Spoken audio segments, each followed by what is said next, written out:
with 35. Let's take a look at our starting lineups this evening. Looking at the Indiana Fever, who have set a new franchise record for single-season wins themselves. They are 23-20, despite having 5 players with season-ending injuries, including last year's Rookie of the Year, Caitlin Clark. Kelsey Mitchell, 3rd in the league in scoring. Odyssey Sims, a former member of the Lynx. Natasha Howard, another former member of the Lynx.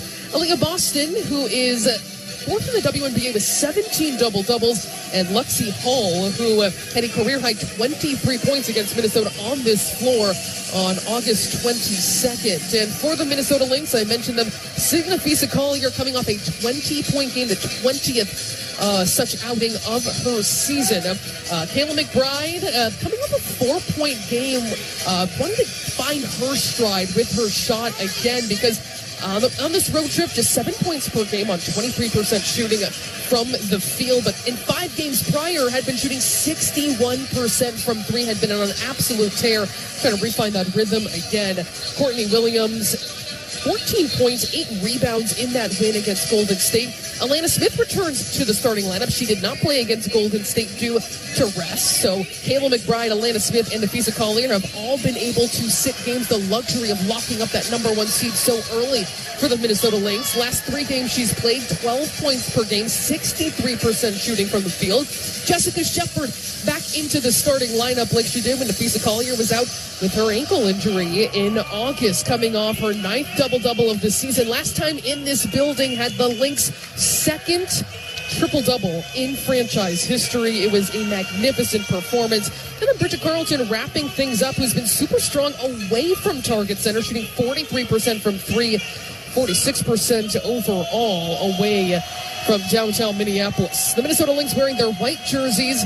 The Indiana Fever in their Stranger Things inspired black jerseys, ready to get underway. This is their fan appreciation night. There was, of course, great energy in this building. Final home game of the regular season, though the Indiana Fever could be either the 6th or the 7th seed. So not prepared for this to be a potential first-round matchup, a little appetizer before we officially get to the postseason next week. But you never know. Could there be another meeting between these two teams? The Fever would have to get hot to get there. Jump is up, and it is easily won by Aaliyah Boston. And taking over the reins at point guard has been Odyssey Sims. A little bit slower for her of late. 7 points, 32% shooting her last 4 games. She gets the handoff from Boston on this very first possession of the game here at Gainbridge Fieldhouse. Kelsey Mitchell, her first touch. Alana Smith fronting Aaliyah Boston in the post, but that's going to free up a drive by Sims. That's no good. Too strong off glass. Jessica Shepard already has her first rebound, rips it down, throws it up ahead, but it is poked away by Natasha Howard, the 2019 Defensive Player of the Year, sprinting down the floor to try and prevent an easy fast break layup by the Minnesota Lynx. Still scoreless here. 30 seconds into this contest. Baseline out of bounds coming up for the Minnesota Lynx and into the hands of Bridget Carlton. She'll find Williams now down low into the post to Shepard. Will hand it back off to Williams against Hall. Williams will loft, fire, that's no good. And a rebound comes away to Lexi Hall. Hall gets it into the front court. 45 seconds into this first quarter, and a foul is going to quickly go on Shepard as Aaliyah Boston was trying to drive from beyond the three-point line. So that'll be just her first. 18 seconds to shoot on the shot clock. Second possession of the game for the Indiana Fever. Taking it out is Sims. Now to Boston. Was able to fool Minnesota's defense, and she goes all the way. Just fake that handoff ever so slightly.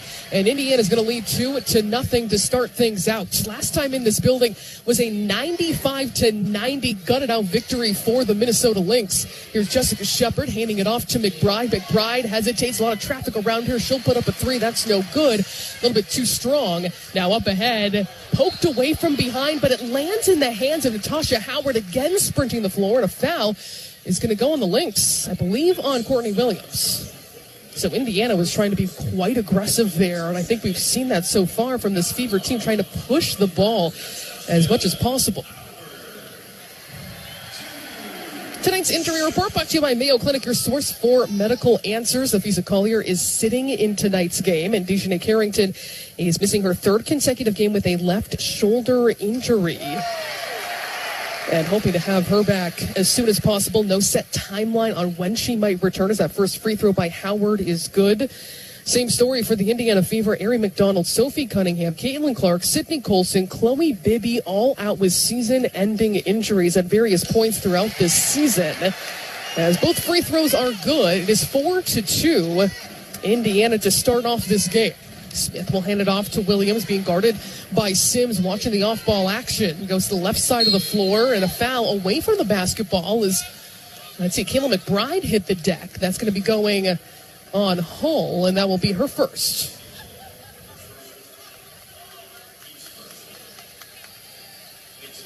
So Bridget Carlton will be taking it out on this near sideline. 14 seconds on the reset shot clock. In the hands of Shepard, Elena Smith able to get free straight on from three. That misses. The offensive rebound by Shepard, and she is wrapped up. So another whistle against the Fever. No surprise to see Shepard already attacking the glass. But interesting to see how the Fever, let me try to slow her down in this case. When she had one rebound shy of a triple-double in the first half against this team. Williams weaving her way through a couple of screens. Now in the hands of Shepard. She tries to hand it off to Carlton. It's poked away, stolen by the Fever. Kelsey Mitchell slicing her way through the defense, and she lays it up and in for two. There is not a lot of players faster with the ball in her hands. You put her in the category of Kelsey Plum and Brittany Sykes in terms of players who can just carve their way through. Another three by Atlanta Smith is no good. Long rebound goes out of bounds and secured by the Fever, still leading 6-0 here. Minnesota is 0 for 3 to start this game. Again, playing without Nafisa Collier, 0 for 4 to begin this contest as Sims gets her instructions from Stephanie White. And her first season as head coach back again with the Indiana Fever. Sims will go behind the back, being stifled by Courtney Williams, moving her feet. And far outside the three-point line, Hull is going to lob it in. Aaliyah Boston, tight space to work, and she's able to get it up and through. It is 8-0 Indiana Fever to begin this game, getting high percentage looks at the rim. Shepard from the high post spins, backing down against Aaliyah Boston, fading. She leaves it short, but a beautiful post move by Jessica Shepard. We have just seen her blossom this season, especially when it comes to her moves. Odyssey Sims penetrates, will loft and fire. It's 10-0 Indiana Fever, and Cheryl Reeve is going to call a timeout. 7:20 to go in the first quarter, and a hot start by the Indiana Fever, mirroring what we saw the last time Minnesota was in this building, where Indiana could not miss in that first half. They are 4 of 5 to start this game. Minnesota 0 of 5 from the floor. As we step aside for a moment, right here on the Minnesota Lynx Radio Network. Looking to shoot your shot and score big, all while giving back to your community? Pilot Games is bringing entertainment with exciting electronic pull tabs to bars and restaurants across Minnesota. Every play is a shot at a jackpot and an assist to a local charity. It's entertainment with a purpose. So next time you're out, look for Pilot Games. Big wins, local impact, nothing but net. Learn more at pilotgames.com. This is Courtney Williams. Courtney Williams, she will launch a three. It is good. And Williams fired up about that one. Work with us this season and help make our house the best home court advantage in the league. No slowing down the Minnesota Lynx here in the fourth. Come celebrate Fan Appreciation Night on Thursday, September 11th as the Lynx host the Golden State Valkyries. Arrive early to score a limited edition poster courtesy of the Minnesota Star Tribune. Get your tickets now at lynxbasketball.com/tickets. It's what you wait for all week. The three-pointers, the rebounds, the thrill of every shot. Win or lose, it's the hope that keeps you coming back. The dream that this time, it might be your year. And so you represent with anticipation and with pride. Because when the pressure's on, your support is everything. That's why the NBA store is here to support you. Check out the largest selection of official NBA gear at NBAstore.com. A Fanatics experience.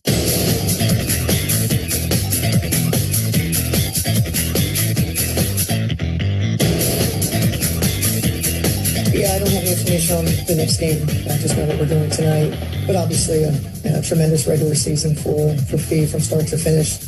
She's within a stone's throw of getting a 50, 40, 90, which would be just the second time in league's history. Last time it happened was an MVP in Elena Delle Donne. So, we think that Fee has been the most impactful player in our league, from start to finish, and has led her team to the best record I love when the best players on the best team gets the MVP. I think that's what she deserves. Head coach Cheryl Reeve advocating for Napheesa Collier to be the 2025 MVP. And I played with the numbers. I don't pretend to be good at math, but I was playing around with the numbers. And if she does play in a couple days against the Golden State Valkyries, that would close out the regular season, she could have the second ever 50-40-90 season in WNBA history, last done by Elena Delle Donne the same season. She was MVP as well, but she did go 2 for 2 or 3 of 5 and overcome that 40% plateau. She's 39% from 3, just a tremendous season by Napheesa Collier, resting today as Minnesota gears up for what they expect to be a long run in the playoffs. And remember, this is the first year where the finals is 7 games this season. And as we know and have known for quite some time, it feels like it's been quite a while since Minnesota locked up that number 1 seed. But as Coach Reeves said, a WNBA championship goes through Target Center. Natisha Hiedeman, Maria Kliundakova new into the game to come in right now. Minnesota trailing at 10-0. They were 0 for 5 to start this game back on offense. Natisha Hiedeman, 3 straight 20-point games. Given a look inside, she's going to thread it into Maria Kliundakova, who just rises and fires from about 3 feet out, and that was perfectly executed. You could see Natisha Hiedeman wanted to go exactly there. She was setting up Kliundakova, and Kliundakova taking her time, making sure she had that perfect position. Just turn around and put it through. Minnesota 1 of 6 shooting, their first bucket of this game, trailing 10-2 as Lexi Hull slices her way in, can't convert, and the rebound comes away to Courtney Williams, who speeds up the floor, uses a screen from Kliundakova, then another one the other direction, goes to the center of the floor, 3 on the way by Alana Smith, does not connect. And fighting for the rebound is Aaliyah Boston. She will snare it and then bring it up herself. Met by Smith, handing it off to Sims. 6:30 to play in this first quarter as Sims will drive it, kick. Natasha Howard, pump fake drive, snaking along the baseline, hangs in the air, also can't convert. A rebound to Courtney Williams. She's also again accelerating up the floor. Williams getting it back to Kliundakova, who lines up a 3 off target that time. Minnesota 0 for 4 from long range as this pass up ahead to Aaliyah Boston is out of bounds. She can't track it down. But another example of what I was saying before the break of how the Indiana Fever are trying to outrun the Minnesota Lynx right now, turn this into a track meet. And it will be Minnesota basketball with a little full court pressure from Kelsey Mitchell before she backs off. Minnesota trailing 10-2. They are 1 of 8 shooting to start this game. 0 for 5 from beyond the arc. The best shooting team in the WNBA. Kliundakova working from the high post. 1-on-1 against Aaliyah Boston. Uses every bit of that pivot. Flips it up and in for 2. Just an elegant post move by Maria Kliundakova, who comes in with poise every time she comes off the bench. Minnesota picks off a pass along the baseline. Courtney Williams in transition pulls up the mid-range. Good. And a timeout called by Stephanie White, feeling the fire from the Minnesota Lynx start to burn right now. They trail by 4 points, 10-6 here in the first quarter. And Minnesota trying to catch some fire right now after a cold start, still shooting 3 of 10 overall, 0 for 5 from beyond the arc. But you remember when Napheesa Collier was away from the team, missed 7 games, and Minnesota went 5-2 without her. And a big reason for that, of course, was Jessica Shepard, who in that span of starting for Napheesa Collier averaged 12 points and 11 rebounds per game, but it was because everyone was able to do their jobs at an elevated level. And something Coach Reeves said both before and after that Golden State game, I want to see this team compete and go out and win. So to have a slow start and then to already be clicking in together, I think is already positive for Minnesota here on the road, where the Fever are 12-9 this season. Of course, shorthanded, still finding chemistry with this new group, particularly defensively. This starting group of Mitchell, Sims, Howard, Boston, and Hull has not been particularly strong defensively. Opposing teams are shooting 54% against them, 40% from 3. So they're still trying to shore that up in their own rights, looking to secure either the 6th or the 7th team, but they are already in line to make the playoffs. Most wins in a season, our first winning season, I should say, since 2015 for this Indiana team. Franchise record, back-to-back years, 500 or better, had 7 straight losing seasons. And it will be Indiana basketball after this timeout. A little bit of a run here by the Minnesota Lynx And now Odyssey Sims getting to work on the offensive end. She'll hand it off to Lexi Hull, being guarded by McBride, trying to take her off the dribble. Now retreating, waiting for a screen from Aaliyah Boston. Cleo Nakova did not make that easy for her to get possession. Natisha Heidemann in the passing lane almost secures. It comes away to Natasha Howard. Inside to Aaliyah Boston. She misses from 1 foot out, but the offensive rebound and putback is there by Natasha Howard. It is a 12-6 lead here for the Indiana Fever. They've led by as many as 10 points in this first quarter alone. Natisha Heidemann lines up a three. No good that time, but Heidemann has been on a prolific tear. 27 for her last 48 from three straight 20-point games and season highs for her as Odyssey Sims is able to get her way to the rim, just patient slicing through. One thing Lynx fans certainly know about Odyssey Sims is she does not mind contact. She seeks it out and will go right into the teeth of the defense. Natisha Heidemann, hesitation along the baseline. Reverse is good and one. There's not many people matching her confidence in the entire league right now than Natisha Heidemann.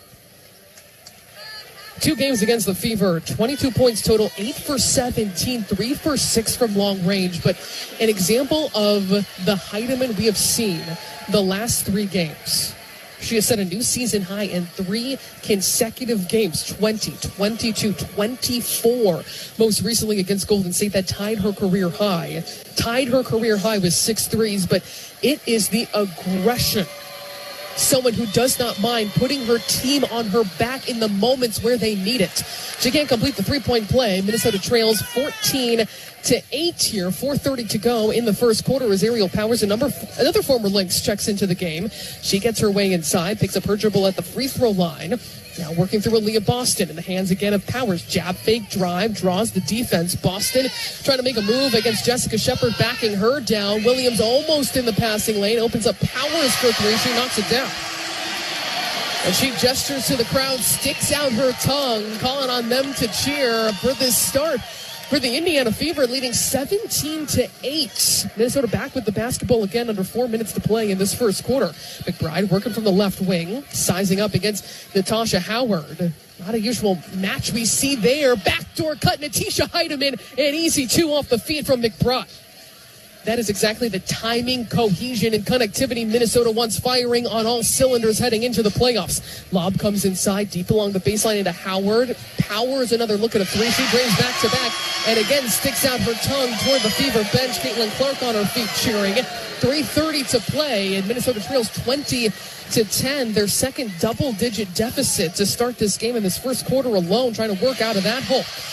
Aaliyah Boston forces the turnover, tries to go coast to coast, and finishes on the left side. It is a 12-point deficit for the Minnesota Lynx, 22-10, as the Lynx are shooting under 40% to start this game. Indiana 9 for 13 along the baseline. McBride is off target from 3, and the rebound tapped around to Boston, who secures for the Fever.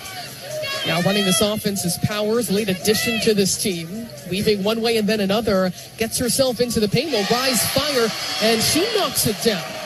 So Ariel Powers with 8 quick points for the Indiana Fever, 3 of 3 shooting to begin this contest. 2:30 to play before the second quarter. Heidemann shouting instructions. One-on-one against Boston, looking for any kind of mismatch. She'll hand it off to Courtney Williams, back to Heidemann. She takes Sims off the dribble, and Sims will pick her pocket. One-on-one, Sims going right at Courtney Williams. She is fouled, and 2 free throws coming up here for Odyssey Sims. And again, the theme of what we're seeing so far from the Indiana Fever, we're seeing a lot of energy, but seeing a lot of aggression from this group. They're trying to avoid being swept here in the regular season. Of course, beat Minnesota in the Commissioner's Cup back at Target Center a couple months ago, but they have lost to Minnesota both on August 22nd and August 24th as well, and allowed 96 points per game in both of those, as Sims at the free throw line right now, shooting 2. And the lefty good on the first. And here comes, maybe the earliest she has ever come into a game, is the 20-year-old Russian Alari Kosu alongside Alana Smith. And that was something Coach Reeves said before this game. we're looking at different combinations. This is not just about shoring things up and building that momentum, but getting different kinds of looks. So a first quarter entry with 2:21 on the clock for Kosu, as that free throw goes out, chased down by Heidemann, throws it off of Brianna Turner, and does so successfully. It is Minnesota basketball trailing 25-10. A double-digit lead to start this game that Minnesota has not been able to climb out of. Heidemann will take it against Sims. Cross it over half court. Shepard wants it from the high post against another former Lynx player in Damiris Dantas. Shepard goes to the block against the Indiana Fever. Now on the other side of the floor, Bridget Carlson trying to back down against Kelsey Mitchell. Fades in the post. That is no good. And the offensive rebound here by Kosu, getting her earliest action of the season. Here's a three on the way by Heidemann. That's off target. And Minnesota 0 for 8 now from three to begin this game. Powers trying to get free against Kosu, barreling into the paint. Hands it off to Turner. Minnesota pokes it away, and it will be Minnesota basketball. So Minnesota forces the third turnover of the game for the Fever, but trails by 15, 25-10. A slow shooting start, 5 of 16 to begin this game, and the complete opposite for the Fever, 10 of 14 in this first quarter. Backdoor cut by Heidemann, taking Sims off a dribble, stops on a dime, can't knock it down from 6 feet out, and the rebound secured by Turner. Out ahead to Sims now. Getting the assignment against Kosu, and Kosu gets called for a foul.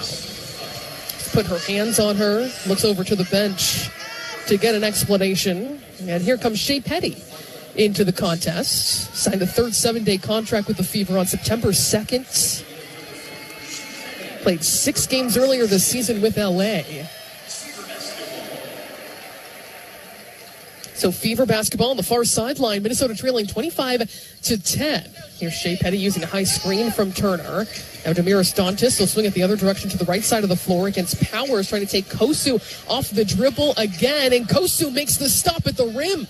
Powers is still amongst the fans. It's 5-on-4 as Alana Smith tries to flip it up and in. That's no good. And is there a foul on Minnesota? There is. That's going to be on Kosu, so that'll be her second.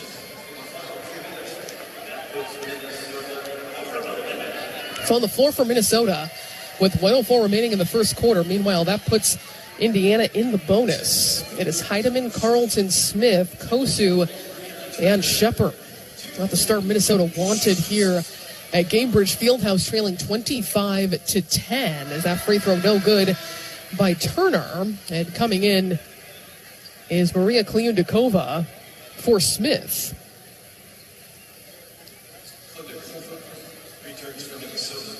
Minnesota's lowest scoring quarter this season was 9 against Washington. But their lowest scoring first quarter was 10, where they're at right now. Second free throw is good. It is 26-10, the largest deficit of this game. Still here in the first quarter in downtown Indianapolis as Heidemann tries to thread the needle. Ball is kicked, and will stay Minnesota basketball. 57.2 seconds to go before the second quarter. Well, Minnesota will want to reset.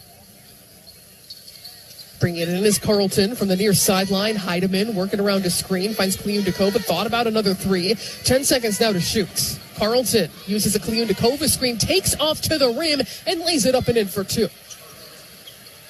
26-12 is the Fever lead as Minnesota tries to chip back into this one. 40 seconds to play. Shea Petty running the show, finds Aerial Powers. A hot start in this first quarter. 8 points on 3 of 4 shooting. Picks up her dribble against Kosu. Given a look inside, she's still holding on to the basketball. Bailed out by Petty, who has Shepard on her now. 2 seconds to shoot. Goes right at Kliundakova. She makes a clean block. Shepard comes away with the basketball, pushing it all 94 feet to the cup. What a drive by Jessica Shepard, reminiscent of what we saw from her last time in this building, where she had the fastest triple-double in WNBA history. Shot clock is off, 6 seconds left. Kelsey Mitchell slices and dices her way to the rim. She's got 4 points to start this game on just 2 shots. They built this lead without their leading scorers. Carlton will heave at the buzzer, and Minnesota heads to the second quarter trailing by half. 28-14, their deficit as we step aside for a moment on the Minnesota Lynx Radio Network. The free iHeartRadio app is #1 for music, radio, and podcasts, all in one. Discover a new podcast from our library of over 350,000 titles. Here's an iHeartRadio podcast preview. What if I had known at the beginning of Fish what I know now?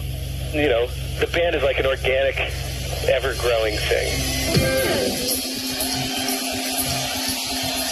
That's a conversation I had with Trey Anastasio, lead singer and guitarist of Fish, for a piece I wrote back in 2002. I first saw Fish at a tiny club in the late 80s. Now, decades later, the band is still touring, still making a cultural impact, and I'm still covering them. I'm Dean Budnick, and this is Long May They Run, Season 1, Fish. I saw them in the late 80s, and the people are going like crazy. I mean, they're dancing like a storm. After the show, I rushed backstage and said, look, I'm quitting my job as a promoter. I'm your new manager. I seen it, and that's the future. They changed the industry. They've changed the landscape, the entire festival circuit. We're going to draw 75 to 80,000 people to an Indian reservation in the middle of Florida on New Year's 1999. No one's ever heard of us. We're going to do it anyway and have it work. This is our path. We're going to follow it. We don't care where it leads. The Baker's Dozen, a different show every night at the world's most famous arena. Not a single song repeated. I beg everyone to find me a band who could do that. Welcome to Long May They Run. Listen and follow this podcast for free on the iHeartRadio app. #1 for music, radio, and podcasts, all in one.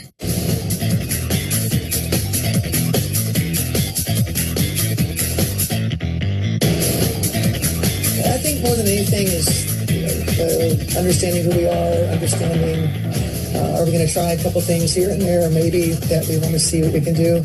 I think more than anything, shoring up what we consider to be areas that need shoring up. Obviously, I'm not going to necessarily reveal all those things, but we've taken a deep dive on ourselves, self-scouting, and so we're trying to use these games to get a little bit better, to grab some momentum going into the playoffs. Coach Reeves talking about the approach of this team, locking up that #3 seed and already seeing some different kind of combinations, bringing the 20-year-old Russian Olakosu into the game early in this contest. In the first quarter, Minnesota trailed by as many as 16 in the first. Let's take a moment to allow our stations to identify themselves. Interviews, guests, press conferences, and every game can be heard right here all season long. The Minnesota Timberwolves channel on the iHeartRadio app. A poor shooting start for the Minnesota Lynx, just 33% in that first quarter, in direct contrast to the Indiana Fever, who shot 65% in that first quarter. Minnesota was working from double digits from behind for much of that first quarter, and we did see different kind of combinations out there. I mentioned Olakosu coming in. Natisha Heineman played 8 minutes in that first quarter. Alana Smith just 5 minutes. So it is interesting to see how Coach Reeve decides to really try and manage the rest of this game. It is, starters on the floor. Now, Maria Kliundakova is in for Alana Smith, but otherwise the rest of the starters in Williams, Shepard, Carlton, and McBride on the court right now for Minnesota. So another example of different kinds of combinations and lineups that Minnesota is going to want to shore up when the playoffs eventually start. And that first possession is going to be a double dribble on Bridget Carlton, who was just catching the pass from over the other side of the court. So a turnover to immediately begin that possession. There's now 4 turnovers for Minnesota, of which Indiana has scored 5 points off of them. Now, Indiana, it's hard to judge. They're coming off wins against the Sky and the Mystics. They've scored 90-plus points in those back-to-back games against teams that are in the basement in the WNBA. But first time this season, they've shot 50% from the floor in consecutive games this entire season. Dantas will move it around the perimeter, will drive inside. Now, Petty, a deep cross-court pass, high-arcing pass in the hands of Powers, who goes along the baseline and stolen on the backside by McBride. She goes behind the back as Minnesota takes it right back from that opening turnover to start the second quarter. McBride uses a screen from Kliundakova, immediately double-teamed, and Indiana snatches it right back. They just hounded her in a flash, and she was not able to bail herself out. Powers down low inside. Odyssey Sims pump fake, hard take. Told you she's not afraid of contact, but misses there at close range 1 minute into the second quarter. Minnesota with the basketball again. Williams spinning against Sims. Hesitates, drops it down into Shepard. An easy 2 on the left side. Beautiful playmaking there by Courtney Williams, who is second in the WNBA in assists per game. And Coach Reeve talked about how hard she worked this offseason, the hardest she has worked as a pro coming into another season. And she said it is paying off, and it just feels good when they see that happen. Powers will drive, loses the basketball, and it is an Indiana turnover. 8:40 to play in the second quarter. Minnesota trailing right now 28-16. As Minnesota has been in about a double-digit cushion for much of this game, with Indiana incredibly hot to start this game. Minnesota was 0 for 8 at one point to begin right from the get-go. High screen for Shepard, mid-range Williams, that clings out. Long rebound chased down by Shepard, showing off the effort. Courtney Williams will hesitate herself, wrap around past Kliundakova for 2. Courtney Williams, a magician with the ball in her hands, making it look easy. She is just producing when her team needs it right now with the basketball in her hands. 3 assists now for Courtney Williams as Damiris Dantas will net a 3 straight on. Indiana 3 for 3 from long range to begin this game. Very reminiscent to the last time Minnesota was in this building. Hot to start, but Minnesota able to cool them down and get their own shooting going. Lob inside intended for Shepard. It's poked away. Will stay Minnesota basketball with 9 seconds to shoot. Here comes Natasha Howard and Lexi Hull for the Fever, and Alana Smith will check in for Kliundakova. 7:44 remaining before halftime. Minnesota trailing 31-18. 0 for 9 from long range as Williams has it along the baseline. Will lob it out to Shepard, guarded by Boston. Facing, hitting, and Williams puts it up and in for 2. An excellently crafted baseline out of bounds play by Coach Reeve and her staff, where Shepard drawing the attention outside, just bullets a pass down into the inbounder in Courtney Williams, and she turns to the rim and easily puts it down. Williams with 4 points in this one. And another 3 is good, this time by Shea Petty. The Fever 4 for 4 from deep. Minnesota still 0 for, in fact, 0 for 9. Smith has the basketball. Backdoor cut. Carlton sneaks her way in and again feeds Shepard inside. Minnesota's been able to spread out this Indiana defense, preventing them from knocking down threes, but it's opening up opportunities for players like Shepard and Kliundakova just slicing their way inside. Meanwhile, Odyssey Sims will attack the rim on the other side of the floor, and she will be shooting 2. Minnesota trails 34-22. Trying to work back from an early double-digit deficit. They've trailed by as many as 16 points as Sims will be shooting 2. She's got 5 points. A very balanced scoring, really, for both teams. Ariel Powers leading everyone with 8 points. And Minnesota playing without Nafisa Collier, resting this game. Her 11th game she's missed this season. 6:57 on the clock. Sims with another free throw coming up. And she goes 2 for 2. Minnesota with the basketball. It's Williams crossing over half court. Petty is forcing her to go left into the double team of Aaliyah Boston. She gets right to the block and flips it up and in. Courtney Williams saw exactly how they were playing her, what was coming her way, and she attacked it directly. I think that's an easy look for 2. That's 6 points for Courtney Williams. Alexi Hull will launch a 3. That's no good. And the rebound ripped out of the air by Bridget Carlton, but she loses control of the basketball. It's 2-on-2. Natasha Howard will soar to the rim and lay it up and in. 6:20 on the clock. Minnesota trailing 38-24 here in the second quarter. Courtney Williams will swing it to the right side of the floor. She gets it back from Shepard. Jab big pull up for Courtney Williams. That's off the front iron. Williams is now 2 for 5 to start this game. Sims into the front court, will hesitate, then accelerate. Blocked by Alana Smith, but she sticks with it. Gets right back. Her offensive rebound puts it in for 2. Under 6 minutes to play before halftime. And a timeout is called. Minnesota trailing 40-24. The Indiana Fever playing with a lot of energy in a packed building here at Gainbridge Fieldhouse. Minnesota on their heels here as we step aside on the Minnesota Lynx Radio Network. Lynx fans, thanks to Xfinity, you can rep the squad in style. Xfinity is giving away a free pair of limited edition Lynx socks. Screen comes from Smith. They switch on the screen. Williams has plowed back on her. A deep three by McBride. Yes! Just visit our participating Minnesota Xfinity store, ask for yours, and take them home with no purchase necessary. Supplies are limited and only one giveaway per household. Find your store at lynxbasketball.com/Xfinity.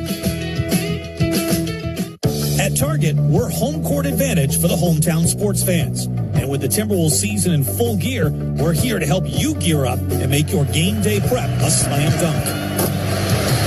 Hear that? That's what you call a buzzer-beating three-pointer for the win. Time to dish up your famous nachos or put a full-court press on some jalapeno poppers. Then serve up some sweet desserts to celebrate the W.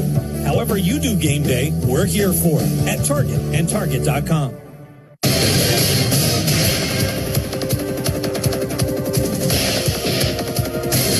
Alex Seibel, too, with you in our WNBA Tonight studios from the Target Center for a scoreboard update. A jam-packed evening in the WNBA here tonight, along with the Lynx and the Fever going on. There are 4 other contests taking place, including the Washington Mystics in the nation's capital against the New York Liberty. The Liberty have locked themselves in as the number 5 seed in the playoffs, having lost 2 of 3. The Mystics have lost 9 straight in this one. Liberty are out to a 43-34 lead thanks to 12 early points from Breanna Stewart there, just starting the second half into the third quarter. The Chicago Sky have lost 6 of their last 7 games, and they are in Las Vegas facing against the hottest team in the W, the Las Vegas Aces, who have won 14 straight games. They're going for their 15th straight tonight, which would tie the 1998 Houston Comets for the 3rd longest win streak in WNBA history. The Aces currently sitting at the number 3 seed, a half game behind the Atlanta Dream. The Los Angeles Sparks are in do-or-die mode against the Phoenix Mercury here tonight in Phoenix. They tip off just after 9 p.m. Sparks need a win and a Storm loss to keep their playoff hopes alive. And the Storm hosting the Valkyries tonight. Win and you're in just after 9 p.m. Let's head back to Indiana with Sloan Martin. Thanks, Alex. It's a really interesting day today in the WNBA. Also on 2 days from now as well. On the final day of the regular season before the playoffs begin, because Minnesota still doesn't know who it is going to play in the WNBA playoffs. So this Fever team is going to be either 6th or 7th. So the possibilities are Golden State, Seattle, who Minnesota is 2-2 against. That would certainly be a challenging matchup, especially for the first round, even though they're a 500 team. There's multiple Olympians. They got a future Hall of Famer and Nneka Ogwumike there too. Dominique Belonga has turned into a force for the Seattle Storm, or it could be the Los Angeles Sparks, as Alex pointed out, and he'll have another update at halftime as well. Could be the Los Angeles Sparks, who are technically still alive. Interesting to look at just how that might unfold for Minnesota as the top and runaway number 1 seed. Now that the timeout, it's Minnesota basketball. Kayla McBride powering herself along the baseline. Will dribble it back out, has Boston on her, feeding it inside. Shepard with the mismatch, and she takes advantage. Jessica Shepard and yet another start, showing up big for Minnesota. She's got 8 points. They kick it out to Natasha Howard, and that 3 caroms off, and the rebound secured by Courtney Williams, one of the best rebounding guards in the WNBA. Up ahead to Carlton. She is swarmed. Trailer is Smith, who throws it inside. Jessica Shepard, another lay-in. 40-28. Minnesota trails, but Jessica Shepard does like a layup drill. She just has to put them down off the feeds that she's getting, but getting herself open. 3 falls for Kelsey Mitchell. And the Indiana Fever are 5 of 6 from 3. Minnesota 0 for 9 from long range. Here's McBride off one dribble from 3. That's no good. And Minnesota 0 for 10 shooting from beyond the arc, trailing 43-28. Ball poked away and picked up by Smith, but ripped away by Lexi Hall. This crowd applauding her effort. It's going to be a jump ball coming up, I believe, between Smith and Hall. 43-28. Minnesota trailing. They have trailed by as many as 16 points in this one. This Indiana team with its first winning record since 2015. Indeed, it is Hull and Smith, two former Stanford greats. And Minnesota will secure the possession. Now in the hands of Bridget Carlton, waiting for Jessica Shepard. She'll bring it over half court to engineer this offense. Backdoor pass. Kayla McBride is good at the rim. It is so fun to watch the chemistry of the Minnesota Lynx, where it is just eyes light up and they know exactly where to go. Shepard brings the ball over. You can see the communication non-verbally between her and McBride. McBride just darting backcourt, kisses it off glass for two. Her first points today, as Sims is going to reset here with 5 seconds to shoot. Gets free in the mid-range, puts it up and in. That's from about 14 feet out. It is 45-30, and offensive barrage by the Indiana Fever, shooting 62% as Courtney Williams hangs in the air, can't finish at the rim. Williams, 3 of 7 shooting in this game so far, 6 points. Kelsey Mitchell pushed out by Bridget Carlton, attacks her right, again goes on her strong left side, and she's able to kiss it off glass for 2. Kelsey Mitchell, she is slippery, she is crafty, and she is fast. 3:30 to play before halftime, 47-30 as Minnesota's lead their largest deficit of this game and have not broken out of the shooting slump, even though they're shooting actually 46%. Courtney Williams picks up her dribble, feeds it down low. Alana Smith, she'll miss it close range. Approaching 3 minutes remaining before halftime. Close opportunity there for Minnesota. Kelsey Mitchell, quick trigger 3, just grazes the iron, and it will be Minnesota basketball after that goes out of bounds. 47-30 is Minnesota's deficit. They shot 33% in that first quarter. And when you look at the second quarter, much improved. 8 for 12 from the floor without even attempting a 3. But that's certainly been holding them back. 0 for 9 shooting from range. Pick and roll. Shepard will kick it out to Smith. Looking backdoor. She spins away from Natasha Howard. Plows her way to the rim, and she's fouled. 2 free throws coming up here for Alana Smith, who sat the last game against the Valkyries due to rest. Minnesota has had that luxury. Last 3 games, 12 points per game, 63% overall. Timeout is called on the floor here. This might be under review with Stephanie White bringing a challenge. 47-30, the Indiana Fever with the lead right now here at Gainbridge Fieldhouse. And it looks like this last play is going to be under review. So we'll talk about it when we come back on the Minnesota Lynx Radio Network. The free iHeartRadio app is #1 for music, radio, and podcasts, all in one. Discover a new podcast from our library of over 350,000 titles. Here's an iHeartRadio podcast preview. Yeah, the devil's come to take me. Can I help you? Yes, I need to have an officer call me. My daughter is missing. On July 24th, 2016, 23-year-old Kaylee Sawyer vanished from her small Oregon town. It had to be something reasonable. It didn't even cross my mind that there was anything other than just something explainable. But the story of who killed her and how takes wild twists and turns. I killed a woman. A second woman kidnapped. And then that's when he just started basically yelling at me to start driving. He's like, I need to get out of here. He's like, I just killed somebody. A dramatic carjacking. I yelled for help, and he said, I'll shoot you, and I yelled for help again, and he shot me. A high-speed police chase and a murderer's disturbing urge to kill. Do you think he would have become a serial killer had he had the chance? I think so. It just baffles me that somebody can just take someone's life. The most evil person you've ever met. How can it be us? Urge to Kill, a new podcast from KGW News and Vault Studios. Listen and follow this podcast for free on the iHeartRadio app. #1 for music, radio, and podcasts, all in one. Sloan Martin back with you here at Gainbridge Fieldhouse in Indianapolis. Penultimate game of the season for the Minnesota Lynx, final road game of the regular season before they wrap it up on the 11th back home at Target Center against the Golden State Valkyries. So they're going for a sweep in the regular season tonight in a 3-game series against the Fever, and then we'll also go for the sweep against the Golden State Valkyries in just a couple of days. And Minnesota's still awaiting who that first round opponent could be. My partner Alex Leibold will have more of an update on that at halftime, but we're not going to be getting any official answers tonight. There's a lot of complicated scenarios involving 3 different teams. So there are multiple different outcomes here between the Seattle Storm, the Los Angeles Sparks, and then also the Golden State Valkyries. So this last play is under review. Indiana head coach Stephanie White, maybe she didn't bring her challenge.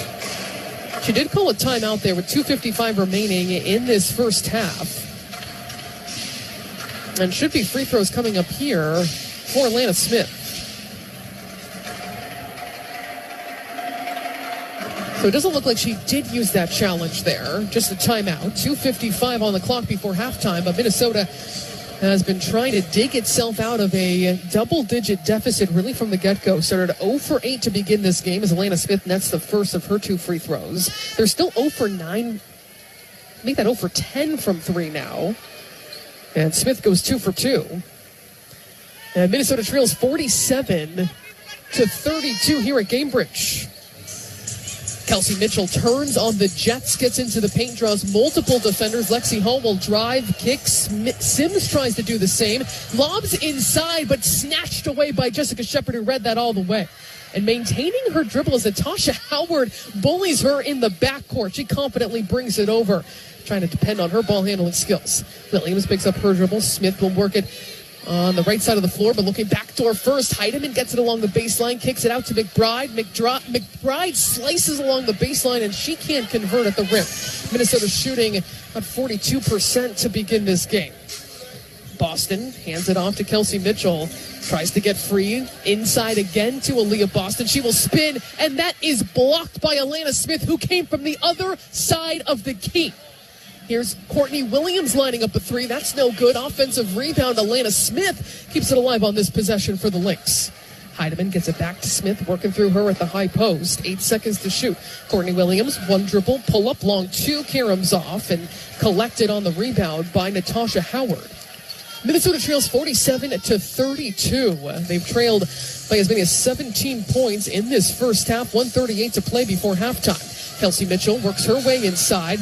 Almost stolen away by Minnesota. Ball up for grabs. Of course, Alana Smith is on the floor trying to secure possession. It will be a jump ball coming up. But Minnesota has been really active, especially on that baseline, trying to prevent as many of those high percentage looks as possible that Indiana has been getting. That's allowed them to shoot 62% in this first half. It'll be between Howard and Smith on the jump ball. 7 seconds to shoot for the Fever on their side of the floor. And Alana Smith pokes it out to Shepard. It's Minnesota basketball. Shepard scanning the floor, shouting directions. She's met by Aaliyah Boston. Gets it over to Heidemann. She's fouled by Hall. May have gotten her upper body there. Heidemann kind of threw her head back. She was trying to rip it go from the wing against Hall. And Hall is going to sub out for Aerial Powers. Heidemann will take it out on this near sideline. 1:22 to play. As Minnesota tries to make a push here to close out this first half. Heidemann guarded by Mitchell into Shepard. Shepard looking backdoor. Gets it to Smith. Now deep on the right side. Quick trigger shot by McBride. No good along the baseline from long range. Shepard battling for the rebound. But it will be Indiana basketball. 47-32. Minnesota trails both these teams in a little bit of a lull here offensively as we approach the final minute of play in this first half. Mitchell working through Boston at the high post, guarded tightly by Alana Smith, trying to make her case for Defensive Player of the Year, first team all defense. She was second team last season. Howard working from the high post, driving against Shepard, will spin, fade, and hit. Really quick move there by Natasha Howard. She's got 8 points, and just to think of something Coach Reeves said coming into this matchup earlier this season, where she said the combination of Boston and Howard is a unique threat in the front court from multiple different teams in the WNBA because of how lethal they are in their particular spots. Courtney Williams takes the handoff from Heidemann, jets her way inside, leaves it for Smith. She's fouled at the rim. More free throws coming up for Alana Smith. She's got 2 points today, 0 for 5 shooting. Those points coming from the free throw line. Lynx basketball is brought to you by U.S. Bank. U.S. Bank is proud to be the official bank of the Minnesota Lynx.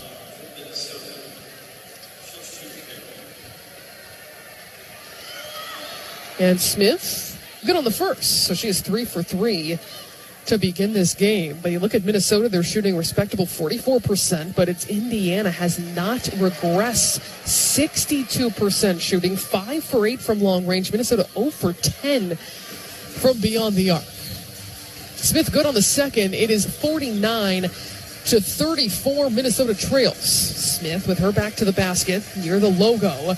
About a 7-second different shot in game clock. We've got 19 seconds to play in this first quarter as Sims almost loses the basketball. Works it through Boston, trying to cross up against Alana Smith. She'll kick it out. Sims at the free throw line, rises up. That's no good. And the rebound comes away to Minnesota. Heidemann now sprinting up the floor, looking for Williams, who slices her way through, unencumbered to the rim for 2. 2 seconds to play. Natasha Howard over half court. She bobbles it and won't get that to fall at the buzzer. So Minnesota heads into the halftime locker room trailing 49-36. They have trailed by as many as 17 points in this game. With a tough shooting start, they are 0 for 12 from long range.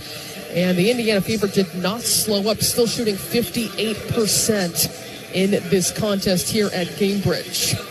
All right, Alex Leibold is going to bring you our halftime show from our WNBA Tonight studios at Target Center. Highlights, he'll break it all down, tell you about what's going on in the W this night as well. Plenty more to come here on the Minnesota Lynx Radio Network.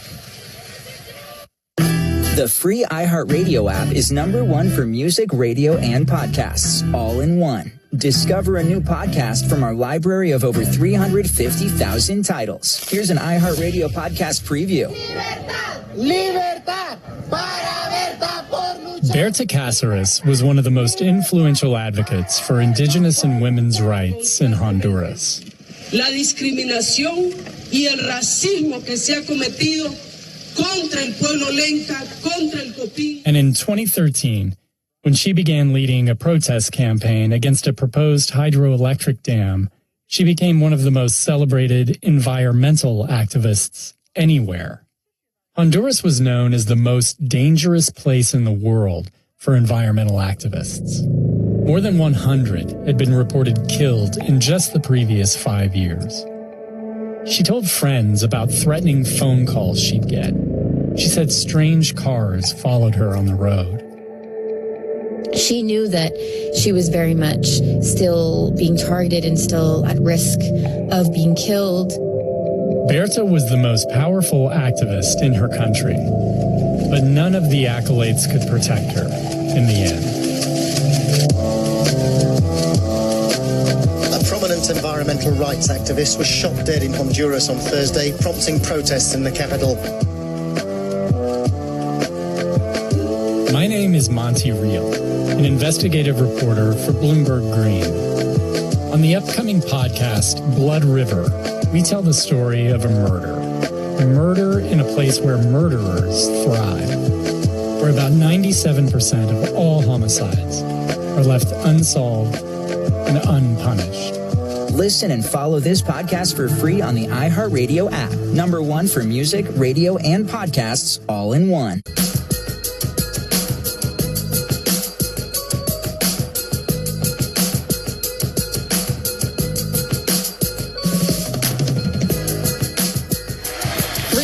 For Kelsey Mitchell, and the Indiana Fever are 5 of 6 from 3. Minnesota 0 for 9 from long range. Here's McBride off one dribble from 3. That's no good.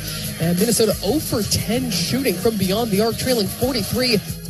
A tough first half shooting from beyond the arc for the Minnesota Lynx as they trail 49-36 after just 20 minutes of play, a 13-point deficit after the Lynx shoot 0 for 12 from beyond the arc in the first half. The Fever shoot 5 for 9. As we welcome you into the WNBA Tonight studios from the Target Center, Alex Leibold here with you to discuss some of those first half highlights and the box score that breaks down the story of how the Lynx have fallen into such a hole in these first 20 minutes as this Minnesota Lynx team is looking to finish off a 3-game road trip in Indiana against this Fever team, and the hosts really just came out of the gates hot. Powers another look at a 3. She brings back-to-back and again sticks out her tongue toward the Fever bench. Caitlin Clark on her feet cheering. 3:30 to play, and Minnesota trails 20-10. Their second double-digit deficit to start this game in this first quarter alone, trying to work out of that hole. Aaliyah Boston forces the turnover, tries to go coast to coast, and finishes on the left side. It is a 12-point deficit for the Minnesota Lynx, 22-10. All Fever in this first quarter. They were lights out, 11 of 17 from the field and 2 for 2 from long range, while the Lynx just really couldn't buy a bucket. They shot 33% from the field. Was that 14 misses total, and 0 for 8 from beyond the arc, missing all 8 3-point attempts. Very unlike this Lynx team, but the Fever up big after 10 minutes, 28-14. Lynx getting doubled up after the first period of play. Minnesota started the second, sinking 5 of their first 6 shots, shooting very efficiently, but every time the Lynx would score, the Fever would respond right back.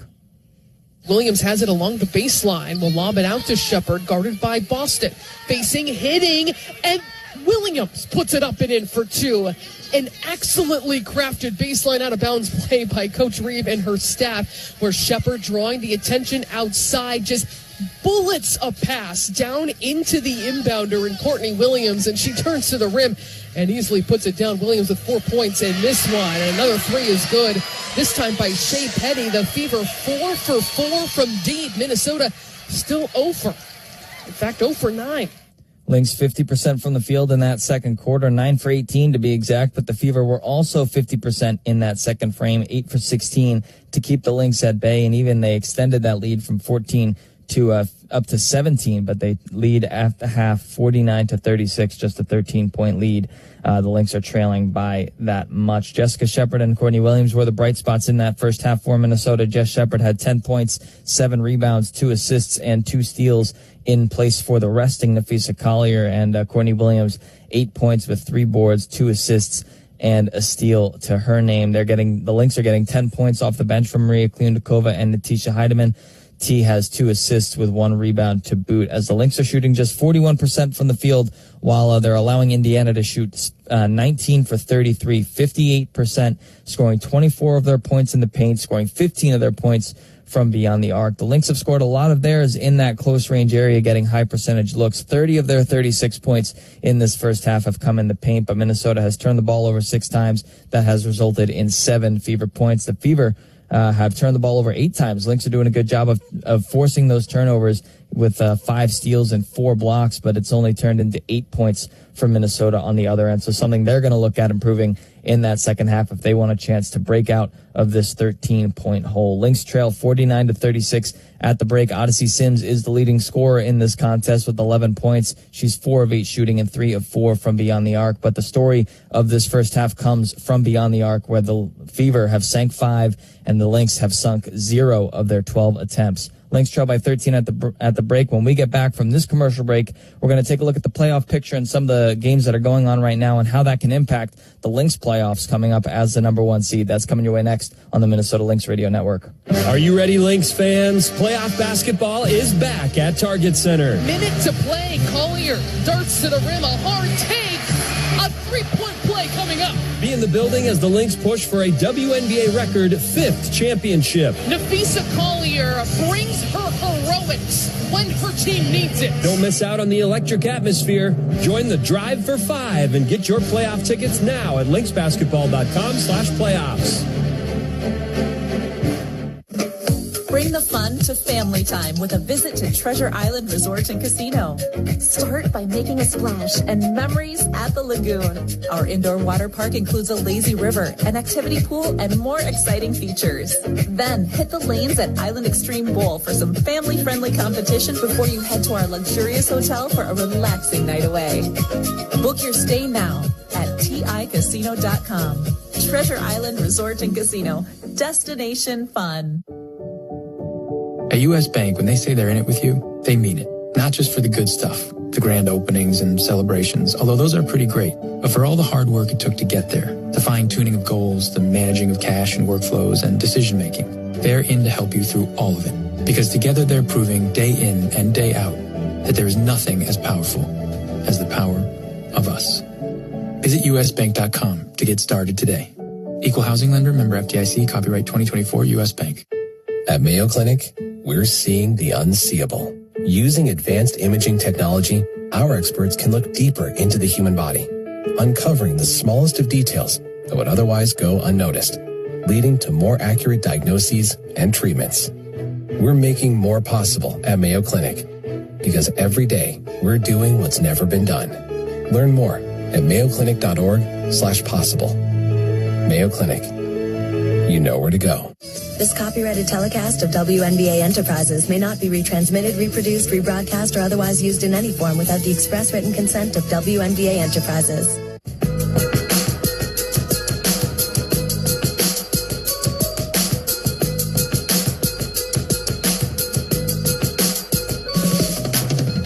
Lynx down by 13 at the half to the Indiana Fever, 49-36 at Gainbridge Fieldhouse. And while we're looking at this Indiana Fever team who's in 7th place, playing their final game of the season, the Lynx are just playing their second to last game of the season.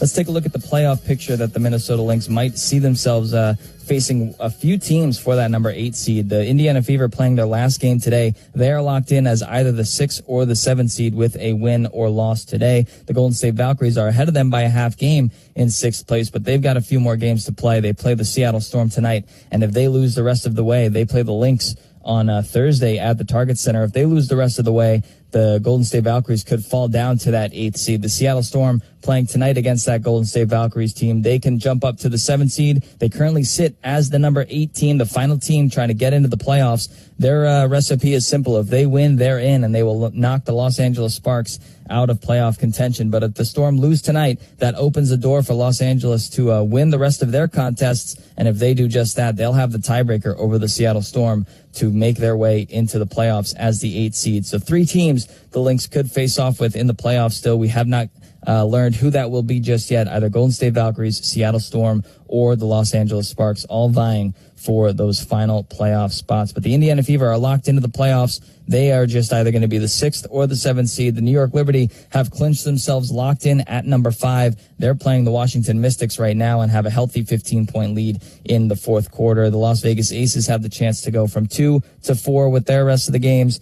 They have a tiebreaker over the Atlanta Dream. The Atlanta Dream can fall to 3rd. Phoenix Mercury either 3rd or 4th in the standings. This playoff picture is starting to take its shape. Lynx have a few different opponents they're eyeing up, but right now they have a 13-point deficit to try and come back from in the second half in Indiana. Lynx trail 49-36. When we get back from this break, we'll have assistant coach Lindsey Whalen joining Sloan Martin before 3rd quarter action right here on the Minnesota Lynx Radio Network. This is Alana Smith. Williams working with them to Visa call your screen. They get the switch wide open. Alana Smith from 3.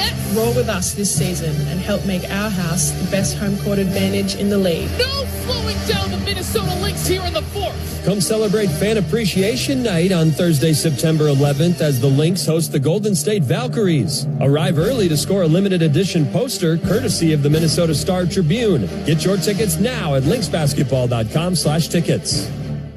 At Target, we're home court advantage for the hometown sports fans. And with the Timberwolves season in full gear, we're here to help you gear up and make your game day prep a slam dunk. Hear that? That's what you call a buzzer-beating three-pointer for the win. Time to dish up your famous nachos or put a full-court press on some jalapeno poppers. Then serve up some sweet desserts to celebrate the W. However you do game day, we're here for it at Target and Target.com.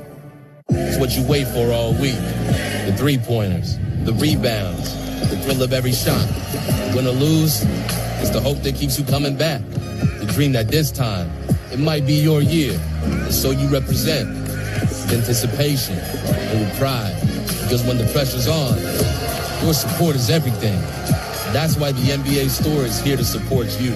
Check out the largest selection of official NBA gear at NBAstore.com. A Fanatics experience. Looking to shoot your shot and score big, all while giving back to your community? Pilot Games is bringing entertainment with exciting electronic pull tabs to bars and restaurants across Minnesota. Every play is a shot at a jackpot and an assist to a local charity. It's entertainment with a purpose. So next time you're out, look for Pilot Games. Big wins, local impact, nothing but net. Learn more at pilotgames.com.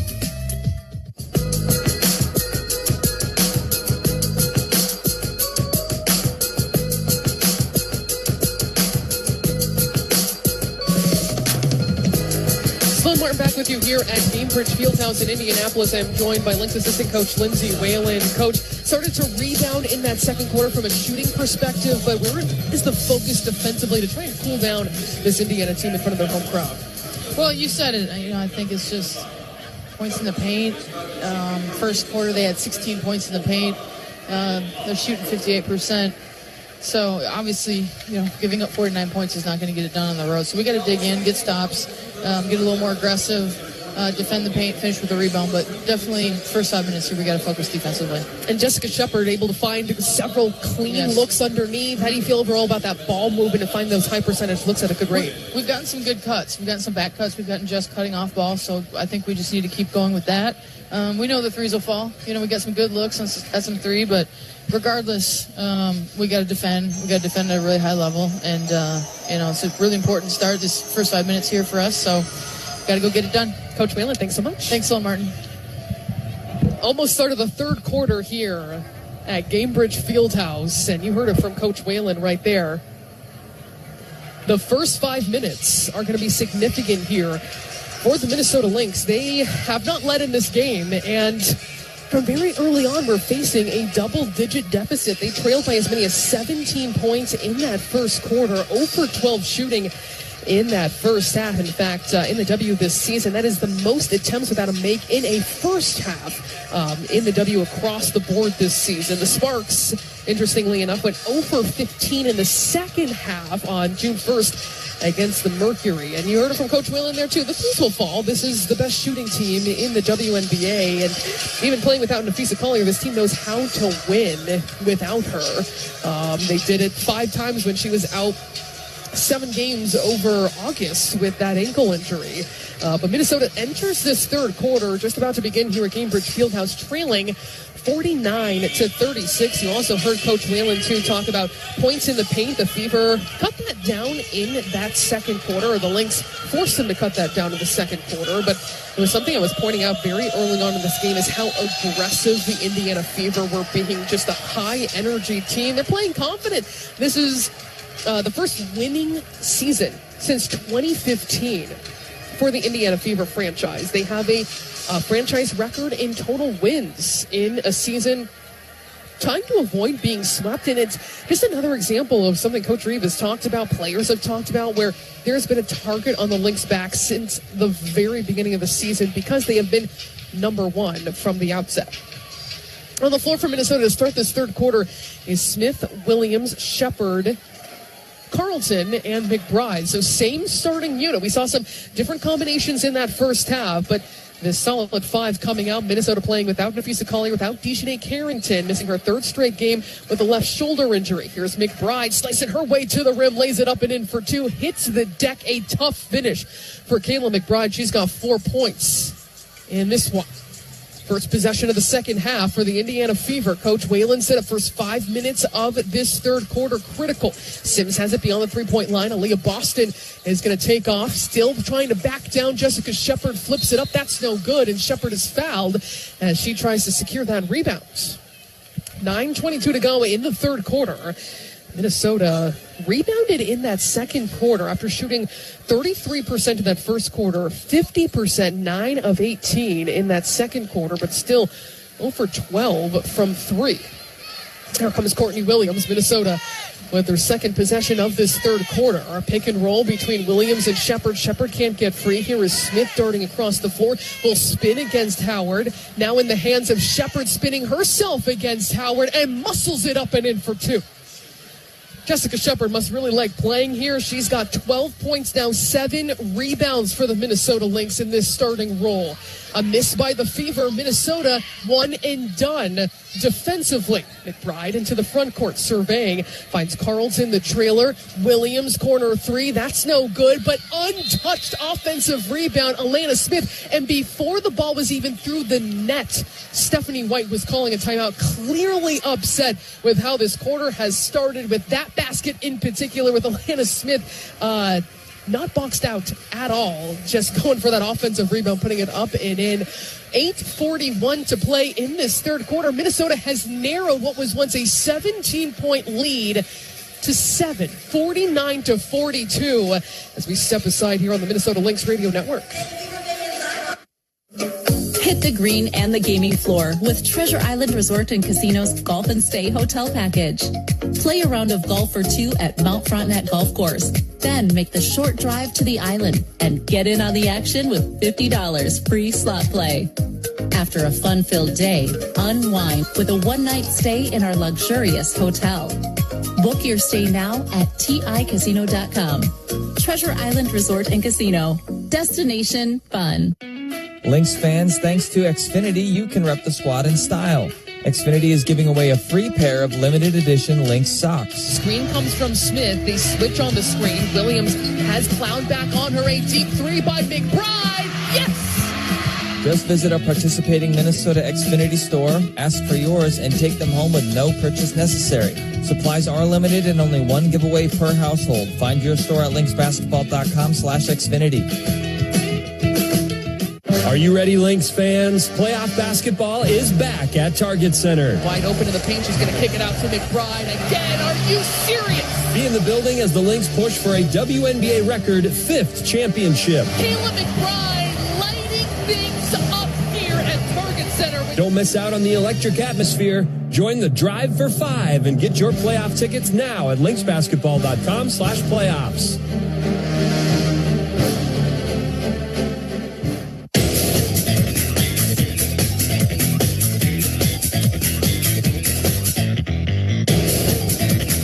I think more it's, everyone's standings are so close. So the playoff seeding, even though we've secured our one spot, everyone's playing for their spots. And so each game is going to be really hard. People are fighting for position. And just naturally, we've had a target on our back all season. We've been the number one team, and you want to beat those teams. So I do think we get everyone's best shot, and I think that's great for us. It allows us to prepare for how hard it's going to be in playoffs, especially these last ones. It does feel like playoff games. It's definitely been like that.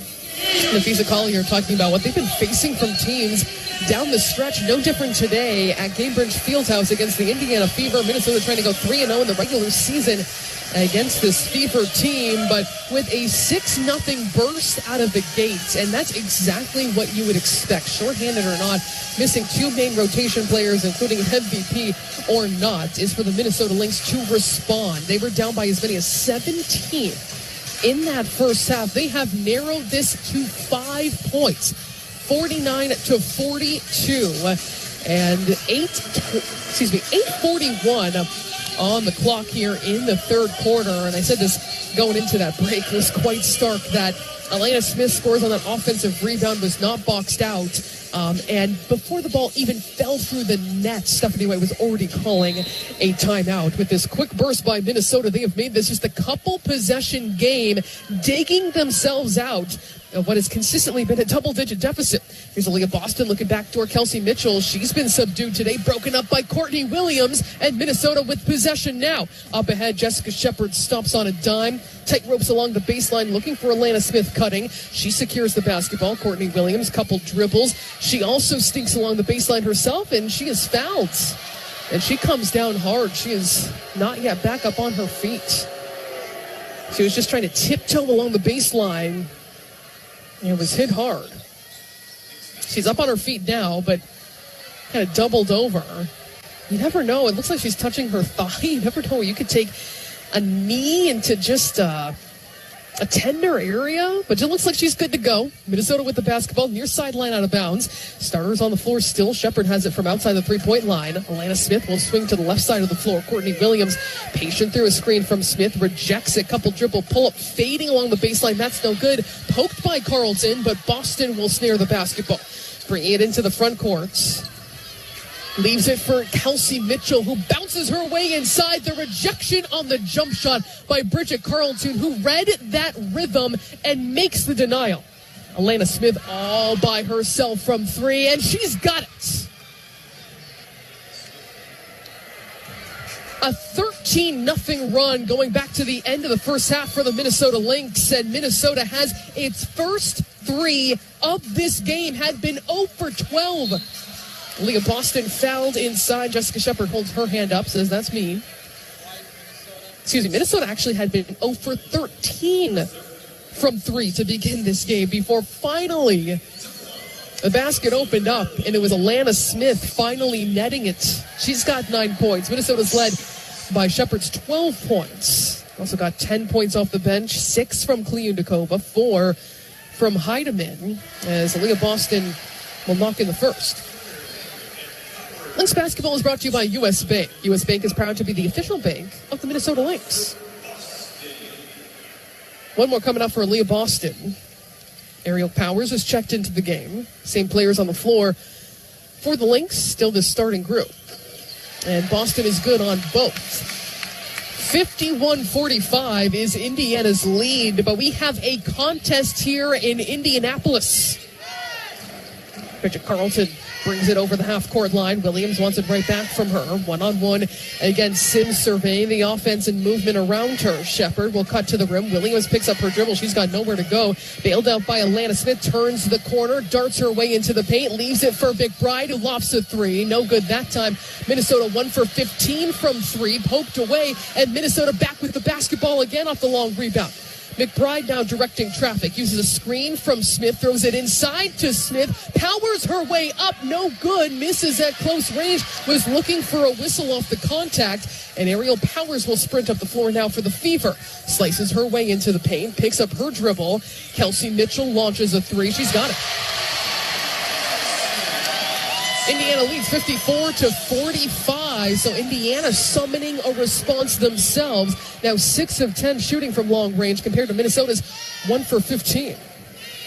Williams trying to get free from Sims, rejects a screen from Shepherd, now uses run from Smith, drops a dime into Smith, who finishes, hits the deck. Dazzling basketball by the Minnesota Lynx, orchestrated there by Courtney Williams, as Sims will score on the other side, getting herself at close range of the rim as well. And she leads Indiana, Odyssey Sims, with 13 points, one of several former members of the Minnesota Lynx on this squad. Under 6 minutes to play in this third quarter. Minnesota trails 56-47. There's a foul away from the ball. And that's going to go on... Oh, we'll go on Indiana. Here comes Lexi Hull into the game. She'll replace Sims. Still starters on the floor for the Minnesota Lynx with 5:55 to go. 56-47 is their lead. Shepherd, McBride, Smith, Carlton, and Williams on the court for Minnesota. Into Shepherd. Trying to go one-on-one against Aaliyah Boston. Backing her down, spins, and loses the basketball. She had her one-on-one. And normally, her ball handling so assured that time, just losing command there. 5:45 to play before the fourth quarter. It's been an excellent third for Minnesota, breaking back into this game. Kelsey Mitchell can't turn the corner, leaves it for Lexi Hull. Pump fake, drive, up and under, hangs in the air, and she finishes. Hull took up a lot of space with that drive. The Fever lead 58-47 all of a sudden. Carlton will take the handoff from Smith. From the free throw line, pulls up. Well contested, but she drains it. Bridget Carlton now with 4 points on 2 of 4 shooting in this one. 5:12 to go. Kelsey Mitchell, the hesitation, the drive, will leave it off for Hull. 1 dribble pull-up, that's also good. And that's actually the first points of this game for Lexi Hull. Under 5 minutes to go, Minnesota trails 60-49. Again, a double-digit deficit. Smith takes the feed from Williams. Short corner for Shepherd. She decides against it. Hands it off to Williams. Back to Shepherd again. She attacks the rim and scores inside for 2. Jessica Shepherd has been making a living around the rim in this game. She's got 14 points to go along with 7 rebounds to lead the Minnesota Lynx. Picking up her dribble is Boston. 4:30 to play, 60-51. Minnesota back within single digits again. Powers guarded by Shepherd, down low inside to Boston. Double team comes. Hull, extra pass. Kelsey Mitchell for 3 from the corner. She drains it. The Fever had solid ball movement right there. And that's a 7-3 of this game for the Indiana Fever on 11 attempts. Kelsey Mitchell has been subdued at times, but an incredibly efficient performance. 15 points on 6 of 8 shooting for the third leading scorer in the WNBA this season. 4 minutes to play in the third, 63-51, Minnesota trails. Shepard has it along the short corner baseline, looking back door. That pass goes into the hands of Smith. Not sure it was intended for her. Williams picks up her dribble. Shepard is going to launch a three, but it's a 24-second shot clock violation.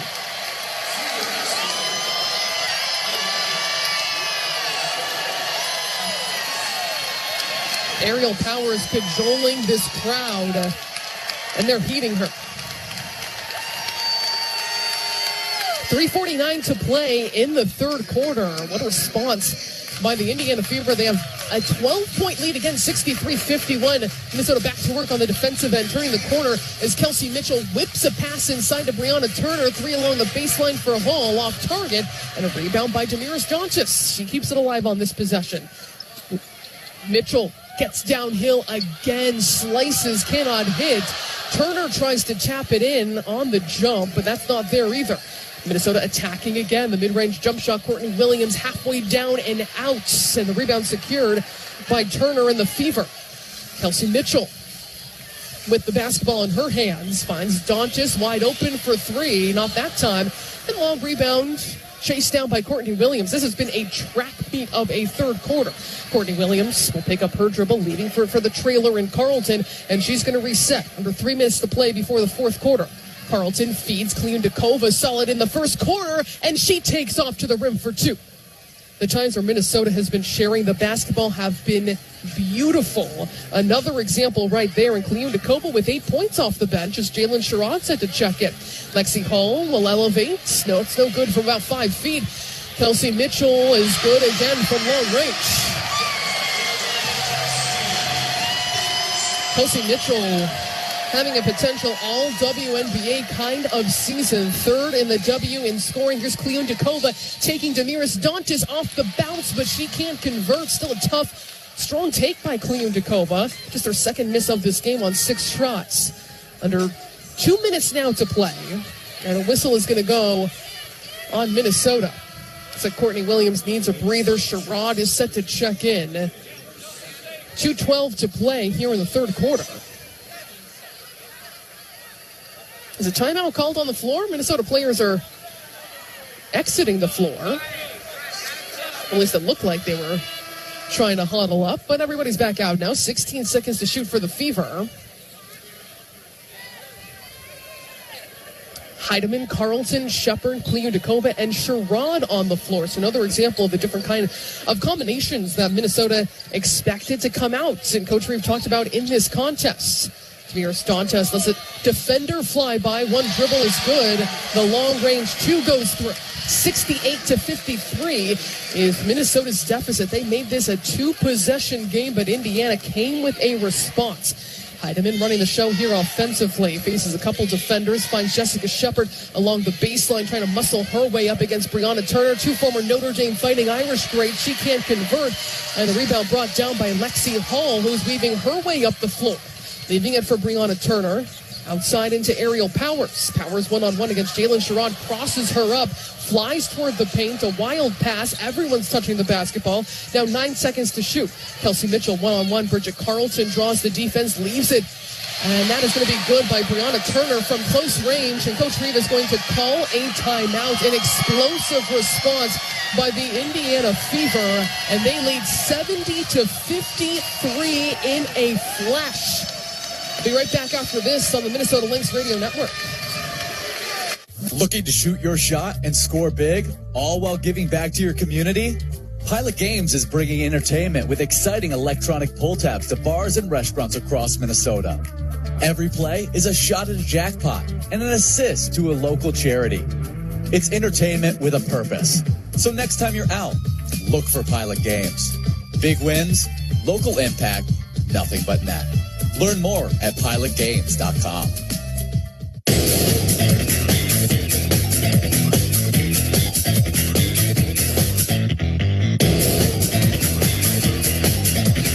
The Indiana Fever on a 21-8 run. The Minnesota Lynx came out with great energy, great execution coming out of the halftime locker room. They trailed by as many as 17 points in that first half. Made it a 4-point game at the 7:50 mark.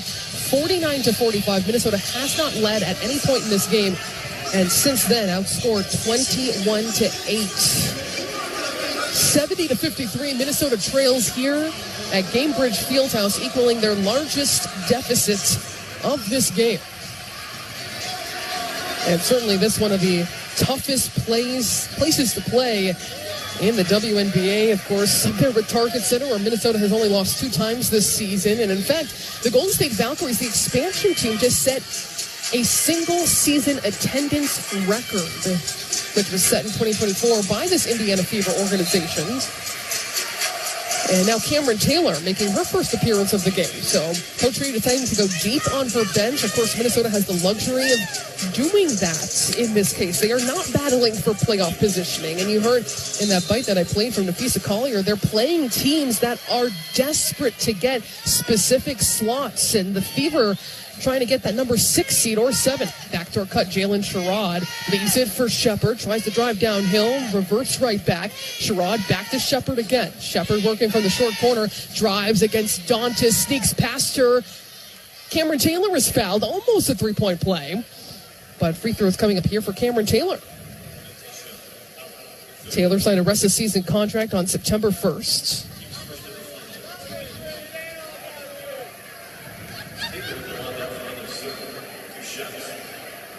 Back-to-back training camp invites for Cameron Taylor, looking for the first points of her WNBA career right here. And she misses the first free throw. But Taylor making her WNBA debut with the Minnesota Lynx. Graduated in 2024 from Virginia after a couple years spent at Marquette, and she will not cash in, goes 0 for 2, still trying to score her first WNBA points here at the Minnesota Lynx. They trail 70-53, equaling their largest deficit of this game at 17 as the Fever back on offense here in the final minute of the third quarter. Hull works through Natasha Howard at the high post, leaves it out for Aerial Powers. One dribble pull-up as she gets free. That's no good. Battling for the rebound is Bridget Carlson. Heidemann up the floor. Shepard wants it against Hull, trying to battle in the post against her. Natisha Heidemann skips around the floor, can't finish at the rim. Cameron Taylor, the putback not there either, and saved by Dantas. Shot clock is off. 13 seconds to play as Kelsey Mitchell will walk it over half court. 8 seconds to play. Dantas has to snare it. Quick extra pass. Aerial Powers tries to get into the paint. Poked away by Minnesota. Up ahead to Heidemann. She will not get a shot off in time.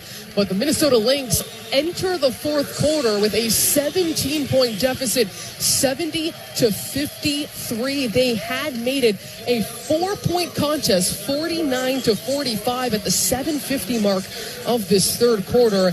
And the Indiana Fever really accelerated from that point on here in front of their home crowd. Well, the fourth quarter coming up here in just a moment on the Minnesota Lynx Radio Network. The free iHeartRadio app is #1 for music, radio, and podcasts, all in one. Discover a new podcast from our library of over 350,000 titles. Here's an iHeartRadio podcast preview. Imagine you're in a tent in the desert with dozens of other people. It's dark. It's pitch black. Like there's no light coming through. You're all pressed up close together beneath layers of tarps. And there's these weird, like, branches, very creepily kind of holding the top up. You've been warned. What's about to happen will be intense. And he was touting that he was awesome. You're here to push yourself to your limits. And you're here for James. You must have a passion for growth, because there's a law in your universe that states if you're not growing, you are dying. Please remember that. James Arthur Ray was an Oprah-endorsed guru. Okay, James, I just love what you just said during the commercial break. I hadn't heard that before. Turned self-help superstar. James Gray has been the most amazing coach. With hundreds of thousands of followers. I'm not using lost for words, but it's incredible. It's life-changing. And a compelling message. Unless and until you change your beliefs, you will never, ever even scratch the surface of what you're capable of. From Wondery, comes a story about the dark side of enlightenment. 13850, Angel Valley Road. Two people, not breathing. How far is too far to go to change your life? I can help you, but you have to be willing. You have to be willing to do what most people won't do. I'm Matt Stroud. Listen to Guru now. Listen and follow this podcast for free on the iHeartRadio app. #1 for music, radio, and podcasts all in one. 70-53, Minnesota trails. It is equal to their largest deficit they have faced in this game. Sloan Martin along with you from Gainbridge Fieldhouse in downtown Indianapolis. Start of the fourth quarter here as Minnesota was really trailing from the very beginning of this game. If we go back to the first quarter, Minnesota shot 33% from the floor, 0 for 9 from 3, while the Indiana Fever were 11 for 17 overall. And Minnesota had half as many points as the Fever after the first 10 minutes, 28-14. And that so far has kind of dictated this game so far. Now, Minnesota did come out very strong out of that third quarter. They trailed by 17 in that first half. Made it a 4-point game, 49-45 with 7:50 remaining in the third quarter. But then the Fever reeled off, jolted by this crowd here at Gainbridge Fieldhouse. A 21-8 run, and now leads 70-53 into the fourth quarter. Minnesota Lynx, of course, have the luxury of the #1 overall seed. They will host throughout the entire playoffs at Target Center and can be mindful of minutes and usage and experiment with different lineups, which Minnesota has. Every player who is active has competed in this game. And in fact, starting this fourth quarter, it is Heidemann, Jalen Sherrod, Bridget Carlton, Jessica Shepard, and Cameron Taylor. So certainly a lineup that we have not seen this season for sure, getting some deeper bench players some action here in a hostile environment at Gainbridge Fieldhouse. But Minnesota has not ever led in this game. Minnesota entering this game 33-9 this season, would have to win tonight and in 2 days at home against Golden State to set a new single-season WNBA total for wins at 35. Jamiris Dontas will move it around the perimeter. Lexi Hall now finding Shea Petty. In the hands of Dontas again. Aaliyah Boston against Cameron Taylor will kick it out. Sims has a lot of time for 3. That is no good. And Dontas is fouled. Free throws coming up.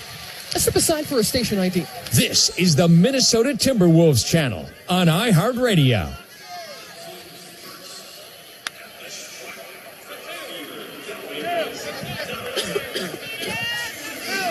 So Jamiris Dontas with a couple free throws coming up here for the Indiana Fever. Minnesota trailing 70-53 as Dontas good on the first. Come celebrate Fan Appreciation Night presented by the Minnesota Star Tribune on Thursday, September 11th as Fee and the Lynx match up with the Golden State Valkyries. Be in the building to score a limited edition poster, a pink wig as well.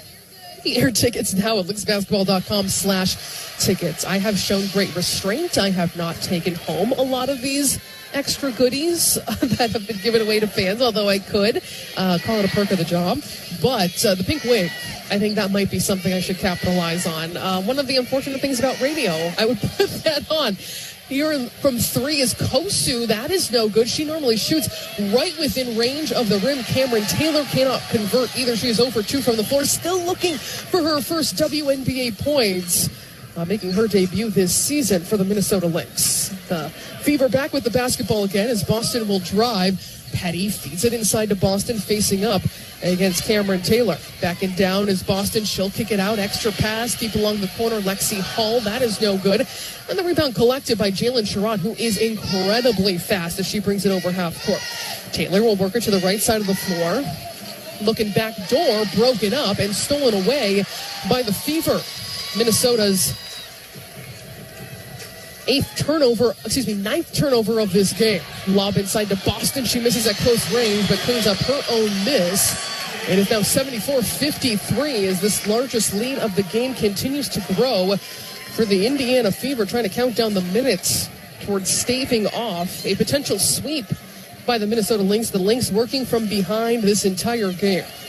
Taylor has it outside the three-point line. 10 seconds now to shoot. Shepard trying to drive against Dantas, two former teammates. She gets inside, contorts, and finishes. It hasn't been all easy lay-ins for Jessica Shepard. She's also had to work some of her magic inside. She's got 16 points on 8 for 10 shooting. Not the first time she has shot 8 for 10. Just a magnificent season for Jessica Shepard. But Damiris Dantas is going to answer right back in a hurry with a three of her own. It is 77-55, and this largest lead of the game continues to grow for the Indiana Fever. Here's Kosu working along the perimeter. Shepard now directing traffic, the de facto point guard, with Heidemann on the floor as well. Sherrod tries to turn the corner, darts her way to the rim, and she is fouled. Not sure if they will call this a shooting foul. Well, this is maybe our longest extended look at some of these players, as Jessica Shepard is going to check out for Kliundikova. Heidemann staying in the game. Heidemann, Sherrod, Kliundikova, Kosu, and Taylor in the contest for Minnesota. Getting everybody in extended minutes here in the second to final game of the regular season. Heidemann has Sims on her. Still multiple star players on the floor for the Fever as Heidemann slices her way in. Kliundikova for three. That's off target. Kliundikova strong in the first half. 8 points for her. Her third miss in 7 tries in this one. Petty gives a look inside, and that ball goes out of bounds. But Jalen Sherrod is interesting. She is trying to start her career, an undrafted player out of Colorado, someone who at that program was able to go a little bit under the radar. An undersized player. She told us when she first signed here, I have a chip on my shoulder. It is big because she feels like she's always been overlooked or underestimated because of where she went or because of her size, her smaller frame. Here she's trying to set a screen on Odyssey Sims. Minnesota back on the offensive end under 7 minutes to play. But 2-time All-Conference, 3-time All-Pac-12 defense for Jalen Sherrod as Minnesota will have an offensive foul on the other side. I believe that is going on Cameron Taylor with an illegal screen. But Sherrod is trying to do something that I'm going to have to look through the record books. Maybe it's never been done, is to win 2 consecutive WNBA championships to begin a career, and also with 2 different teams. She won the New York Liberty last year. Minnesota makes a stop on the interior inside. Kosu sprinting down the floor. I mentioned each time she comes in the game, there are moments where she takes your breath away with the kind of explosiveness and burst in her step that she has. I could have sworn I just saw her underneath the basket and then blinked, and she was already underneath the opposite basket. Ball goes out of bounds. It will stay, Minnesota basketball right here. Heidemann taking it out alongside other role players. Taking the handoff from Kosu, who sets a nice screen, setting up Heidemann. That is no good. Sherrod climbs a ladder for that rebound, but it's secured by Kosu. And then Kosu whistled for the offensive foul with an illegal screen herself. So that is her third personal foul in 4 minutes on the floor. A score 77-55, Indiana, who has held the lead confidently throughout this entire game. Minnesota has never led. They still occupy their largest lead of the game at 22. And this is their final home game of the regular season for the Fever in front of a packed house here at Gainbridge Fieldhouse. Boston will zip it over to Damiris Dantas. Now 10 seconds to shoot. Sims surrounded in the paint against Kliundikova. A lot of tight traffic here, but it opens it up for Boston to score over Kosu inside. 6 minutes to play, and Minnesota trails 79-55. Kliundikova from outside the three-point line has Boston on her, hands it off to Sherrod. Sherrod gives a look inside as Kliundikova slipped that screen. Heidemann is now going to backtrack. Resetting with 4 seconds to shoot, uses a screen from Cameron Taylor. She's going to shoot off balance. That grazes front iron, but right there for the offensive rebound, also untouched, is Kliundikova for 2, and she's got 10 points. Kliundikova had 7 total points for her last 5 games since having a season-high 13 against this Indiana team on August 24th, so another double-digit scoring game against Indiana. Meanwhile, Lexi Hull can't knock it down from 3. 9 threes for the Fever compared to 1 for Minnesota is Kosu. The pump fake and the reverse is good, looking confident and poised inside as a timeout is called. A 20-point lead for the Indiana Fever, 79-59 as we step aside. 5:16 to play here in Indianapolis. This is Minnesota Lynx basketball. At U.S. Bank, when they say they're in it with you, they mean it. Not just for the good stuff, the grand openings and celebrations, although those are pretty great, but for all the hard work it took to get there, the fine-tuning of goals, the managing of cash and workflows, and decision-making. They're in to help you through all of it, because together they're proving day in and day out that there is nothing as powerful as the power of us. Visit usbank.com to get started today. Equal housing lender, member FDIC, copyright 2024, U.S. Bank. It's what you wait for all week. The three-pointers, the rebounds, the thrill of every shot. Win or lose, it's the hope that keeps you coming back. The dream that this time, it might be your year. And so you represent with anticipation and with pride. Because when the pressure's on, your support is everything. That's why the NBA Store is here to support you. Check out the largest selection of official NBA gear at NBAstore.com. A Fanatics experience.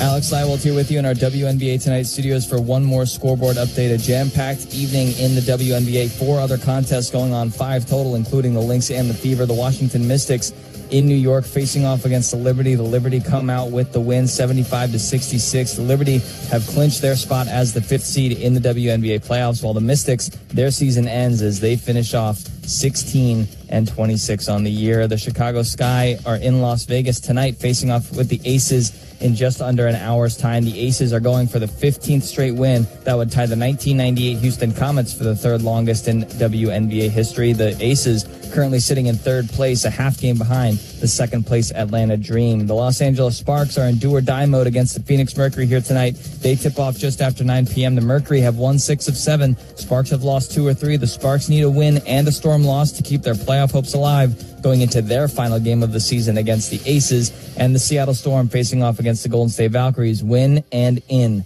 Let's head back to Indiana for the finish with Sloan Martin. Hey, Alex, so before you go back to work, I know this is something we talked about on the postgame show, but do you have any prediction, any kind of feeling of how that might go? Because I know Lynx fans are scoreboard watching, wondering which of 3 teams might be this first-round matchup for Minnesota. We still don't know. Yeah, we don't know, and we're not going to know yet. If the Valkyries can hold on, and they have a good defense. We just saw it before. We're going to see it again. The Seattle Storm, if they win, they're in. But the Valkyries, if they lose out here tonight and against the Lynx on Thursday, they could fall to the 8th seed. So there's plenty to go around.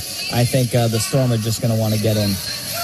That's a very good point. And, of course, the Storm have been a very strong and formidable opponent against the Minnesota Lynx this season, going 2-2 against them. But he brings up a good point with Golden State as well. Minnesota has held Golden State to under 75 points all 3 times, but it was very close. Veronica Burton had a 3-point play with 45 seconds left. But Minnesota was able to dig out from a double-digit deficit, or I should say they trailed by 7, a 16-0 run. So it required some tough work to pull that out, most recently against Golden State, 78-72, against someone who's certainly going to get Coach of the Year consideration in Natalie Nakase in her first season. A steal by Natisha Heidemann trying to go 94 feet. She easily lays it up and in on her left side for 2, 79-61 is Minnesota's deficit. Just one of those, or Minnesota did not get off to a good start in this game, and we're not able to completely recover. Indiana strong and consistent throughout as Sims no good inside, and Cameron Taylor is going to be called for the foul on the follow by Howard. 4:42 to play, 79-61. Minnesota trails here in the 4th quarter.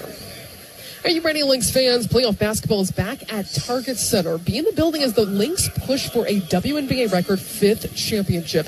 Don't miss out on the electric atmosphere. Join the drive for 5 and get your playoff tickets at lynxbasketball.com/playoffs.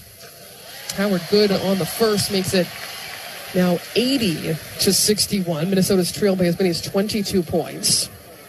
That's why I bring up that conversation with Alex, and I'm sure we'll carry that over in our post-game show here from Gainbridge Fieldhouse, where I know Lynx fans are really wondering who that first-round opponent may be in that 8th spot. Los Angeles still technically has a chance. Maybe that might be the preferred opponent. Or Golden State, who Minnesota's won 3 games against. Seattle, a 500 team that has been a tough matchup for Minnesota. Here's Cameron Taylor, and there's her first points of her WNBA career, and knocks down a long-range shot.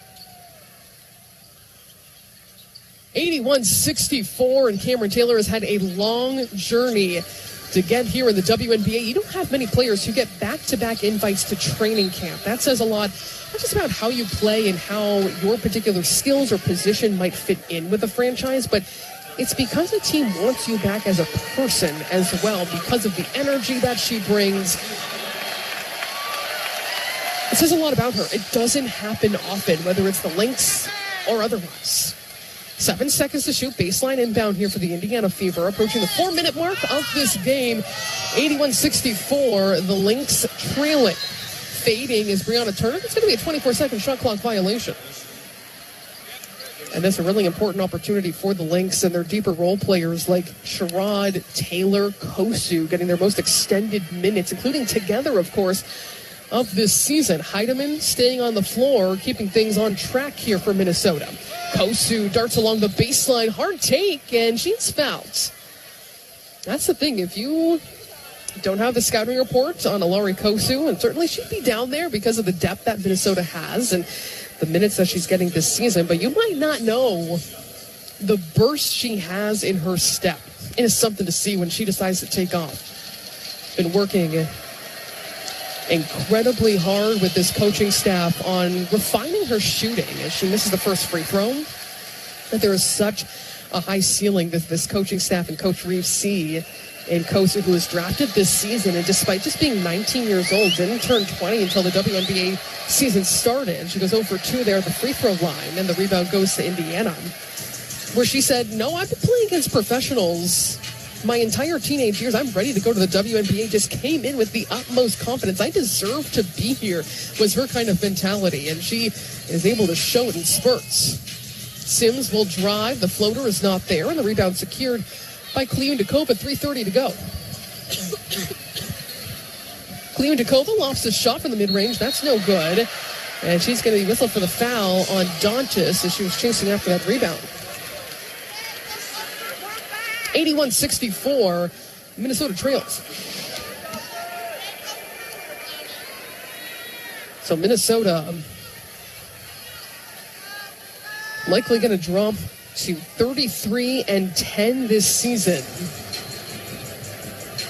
14-8 away from Target Center with one more game to go. That's going to be in 2 days here at Target Center against the Golden State Valkyries, fourth and final meeting of this season, and who knows, a potential first-round matchup. We know the Indiana Fever are going to be either the 6th or the 7th seed. As Odyssey Sims drives, she is fouled.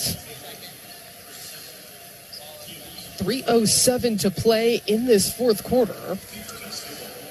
Still Fever basketball. We know Minnesota is going to be hosting throughout the playoffs, and remember this year too, so not only the first time we're going to have a 7-game WNBA finals, but also that first round is not 2-1 in terms of the distribution of home games, 2 by the top seed and then 1 for the road team in game 3. They have to earn going back home. It is 1-1-1, so it'll be a home game at Target Center and then at the road opponent, and then game 3, if needed, it would be at Target Center. Minnesota bobbles around the basketball. It goes out of bounds. I believe will still be Minnesota basketball, but a timeout is called. 2:45 to play here at Gamebridge Fieldhouse. Minnesota trailing 81-64. Have not led in this game. The Fever continue to stay at this level, being red hot. 50% shooting for this game, including from three-point range. 9 for 18. Minnesota 2 for 19 from 3. Trying to close this one out here in Indianapolis. We're going to step aside one more time and have the rest of the fourth quarter when we come back on the Minnesota Lynx Radio Network. The free iHeartRadio app is #1 for music, radio, and podcasts, all in one. Discover a new podcast from our library of over 350,000 titles. Here's an iHeartRadio podcast preview. Hey, you know how the world's kind of in a real scary place right now with the horrible stories we hear about every week? I'm Robert Evans. I'm a journalist, and I cover the international fascist movement. And in 2019, July of that year, I decided to do something a little bit different. Instead of covering horror, I wanted to go look for hope. And I found it in a place you might find kind of unlikely, northeastern Syria. The region I visited is known as Rojava, and when the Western media covers it, they mostly just refer to these people as the Kurds. Since 2013, a loose alliance of revolutionaries over there have been fighting to not just drive back ISIS, but to establish something of a utopia, an egalitarian, feminist, eco-conscious community in a place that previously had known mostly war and terror. In the Women's War, I'll take you to this place, and I'll introduce you to the revolutionaries fighting to build it. Brave women who battle for equality with an AK-47, with a spade, and with a pen. Follow me as I travel to a land of war and hope, a place trapped on the edge of utopia and oblivion. I'm Robert Evans. Listen to The Women's War on the iHeartRadio app or wherever you get your podcasts. The free iHeartRadio app is #1 for music, radio, and podcasts, all in one. That's my dog. Every time she step on the floor, she go do what she's got to do for the team. She's a team player, and she's just a great all-around player. So having her on this squad and just doing what she do is unmatched. You know what I'm saying? That's Natisha Heidemann talking about her teammate Jessica Shepard, making a spot here for Nafisa Collier. Has not played in this game due to rest, but she's leading the Minnesota Lynx in scoring right now with 16 on 8 for 10 shooting, also 7 rebounds, 2 steals as well. But Minnesota has never led in this game, really from the outset. Indiana put its mark on this contest and played with the kind of energy and aggression to keep Minnesota at bay throughout. Minnesota trails 81-64. And the penultimate game of the regular season, just one more left coming up in 2 days at Target Center. It'll be fan appreciation night. Always some nice giveaways, including a pink wig, so you can feel like a stud bud yourself. Although I should point out, not really talked about players' appearances this season. But I feel like it's of interest that Natisha Heidemann and Courtney Williams have gone away from their bright pink. They're really more of a red, maybe kind of a fuchsia, a deeper, more reddish kind of pink. And there is going to be an offensive foul called on Minnesota. Slow to get to her feet is Odyssey Sims, and Natisha Heidemann, a good opponent she is, lays a hand on her to say, hey, are you all right? And Sims coming up a little gingerly and a grimace on her face. But it has been fun this season. I mean, pretty much everywhere this team has gone, and I'm on the road with them every single game, as Minnesota brings the pressure in the backcourt against Shea Petty, and Petty promptly throws it out of bounds on the opposite side of the floor, so Minnesota forces a turnover. But there have been pink wigs everywhere. I once had to be one to deliver a poster made by a team where she cut out different pictures and screenshots of the stud bud. She was such a big fan, wasn't able to meet either one of them, asked me to deliver that poster, and Natisha Heidemann accepted it so graciously. Loved seeing that from the fans, and they have talked with so much gratitude about the support that they have gotten this season. As Jalen Sherrod slices her way in, will score in the paint, but now she comes up grimacing, and she's got a look of anguish on her face. You wouldn't know it by the way she's moving. Here's Damiris Dantas lining up a three. That misses everything. Minnesota trails 81-66. Sherrod is staying in this game. And with a couple substitutions, you can hear the crowd on their feet here at Gainbridge Fieldhouse. That's Brianna Turner exiting the game, and Michaela Timpson, the rookie out of Florida State, has checked in. On the floor for Minnesota is Sherrod, Kliundakova, Cameron Taylor, Heidemann, and Kosu, as Heidemann will drive, leaving it off for a darting Kosu. And head coach Stephanie White is going to call a timeout. That was nice-looking basketball, and the most continuous minutes on the floor by this entire collective reserve unit. Looking really strong there. 147 to play, 81-68 is Minnesota's deficit. As we step aside for a quick moment here on the Minnesota Lynx Radio Network. At U.S. Bank, when they say they're in it with you, they mean it. Not just for the good stuff, the grand openings and celebrations, although those are pretty great, but for all the hard work it took to get there, the fine-tuning of goals, the managing of cash and workflows, and decision-making. They're in to help you through all of it, because together they're proving day in and day out that there is nothing as powerful as the power of us. Visit usbank.com to get started today. Equal housing lender, member FDIC, copyright 2024, U.S. Bank.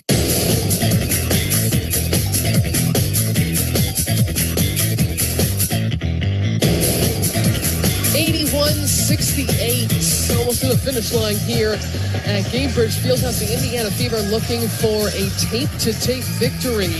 Minnesota has never led in this game. 1:47 to go.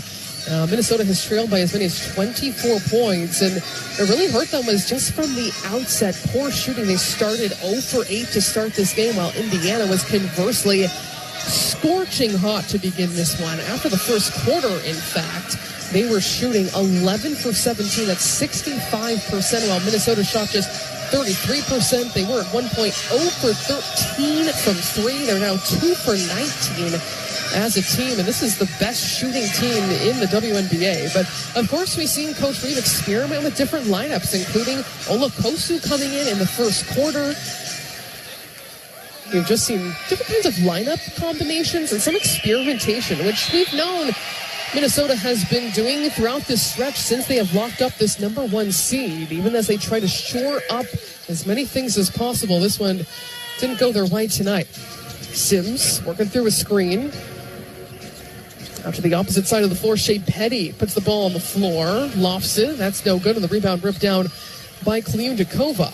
She will clear the glass. 1:25 to play. Minnesota trails 81-68 here at Gainbridge Fieldhouse. Taylor has scored the first WNBA points of her career. Backdoor cut. There is Kosu, who steadies, can't finish at close range. The left hand, though, is good inside. Kosu has got 6 points on 3 of 4 shooting. Picked up some fouls early on. There's still obviously some intricacies of the game she's learning from competing overseas, where she played at the highest level in her home country of Russia. Pokes it away inside with the deflection. Back going for Kosu. 10 seconds to shoot here for the Indiana Fever, leading 81-70. Still Sherrod, Taylor, Kliundakova, Kosu, and Heidemann on the floor in this fourth quarter. Minnesota's also been able to rest the legs of its starters. Nafisa Collier did not play in this game from the very get-go. Was resting in this one as Sims, a hard take, she fades and kisses it off glass for 2. Kelsey Mitchell, the leading scorer for Indiana with 18 points. They've got 5 in double figures. Here's Cameron Taylor for 3. Bounces off the back iron. A long rebound here for Heidemann. Kliundakova with the basketball in her hands now against the rookie. Timpson tries to cross her up. Takes her one-on-one. Timpson makes the stop, but the putback is good for Kliundakova. Undeterred by that block, she continues to work the glass. Less than a second difference shot and game clock as Minnesota will travel back to Minneapolis and then take on the Golden State Valkyries to close out this regular season with their sights set on the playoffs to come next week. Petty just dribbling it out, fans on their feet, and there's 0.2 of a second remaining in this game. And the Indiana Fever are going to stave off a sweep in the regular season, not including the Commissioner's Cup against this Minnesota Lynx team. They bear down defensively in the final score here at Gainbridge Fieldhouse. The Minnesota Lynx come up short. 83-72 is the final score here in Indianapolis. We're going to have our post-game show coming up next on the Lynx Radio Network. When we come back, we'll break all this down, describe how this one started and the journey we went on here in Indianapolis. We'll see if we can check in on any post-game press conferences as well here at Gainbridge. That and plenty more coming your way on the Minnesota Lynx Radio Network. The free iHeartRadio app is #1 for music, radio, and podcasts, all in one. Discover a new podcast from our library of over 350,000 titles. Here's an iHeartRadio podcast preview. 911, what's your emergency? Hello. My daughter went to a graduation party last night and she didn't come home. She hasn't been home yet. I'm not sure if this is the right number, or if this is really an emergency. God, I hope it isn't. But I'm getting really nervous. Ma'am, what's your location? I'm home. Can I have the address, please? Are you sending someone over here? Yes, ma'am, we are. Danny, pick up your phone, dummy. Your mom just called and said you didn't come home last night, and naturally I covered, but they're actually really stressed out.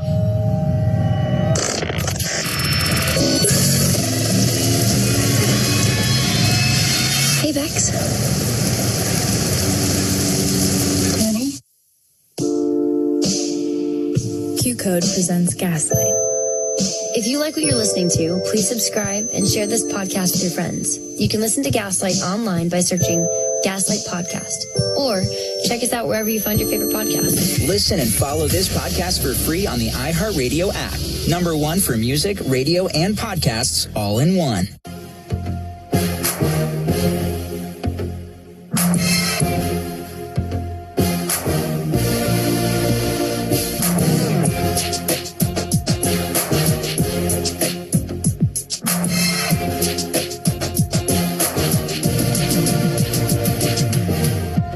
Carlton, but Boston will snare the basketball, bringing it into the front court.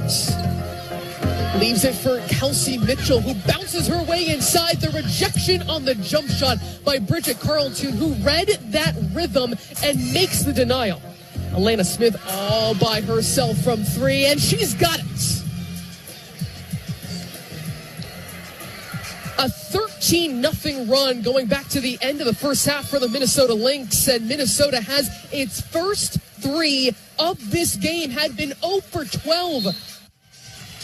Now it's tonight's Mayo Clinic's moment of excellence. At Mayo Clinic, we're doing what's never been done. The final score here at Gainbridge Fieldhouse, 83-72. The Indiana Fever lead the entire game and ultimately are able to cruise to victory here against the Minnesota Lynx. They improve to 24-20 this season, already their first winning record as a franchise since 2015, 10 years. They did have at one point, they finished 500 last year and then 7 straight losing campaigns for this franchise that won the 2012 WNBA championship. Minnesota falls to 33-10 on the season in the second to last game of the regular season.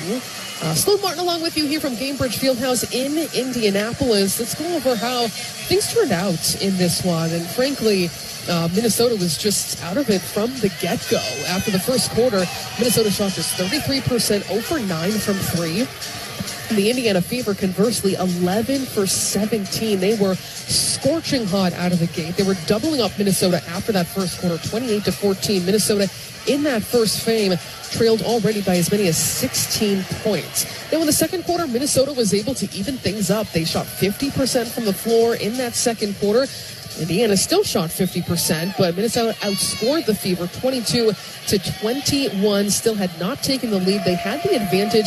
Points in the paint, 18-8 against the Indiana Fever. Were able to get a lot of high percentage looks at the rim in that second quarter. You saw Jessica Shepard score 8 points on 4 of 4 shooting, 6 points from Courtney Williams as well. And of course, Minnesota playing without Nafisa Collier, the MVP candidate for the entirety of this game, due to rest. So Kayla McBride's been able to sit out a game for rest. Alana Smith as well, and now Nafisa Collier with 1 game remaining.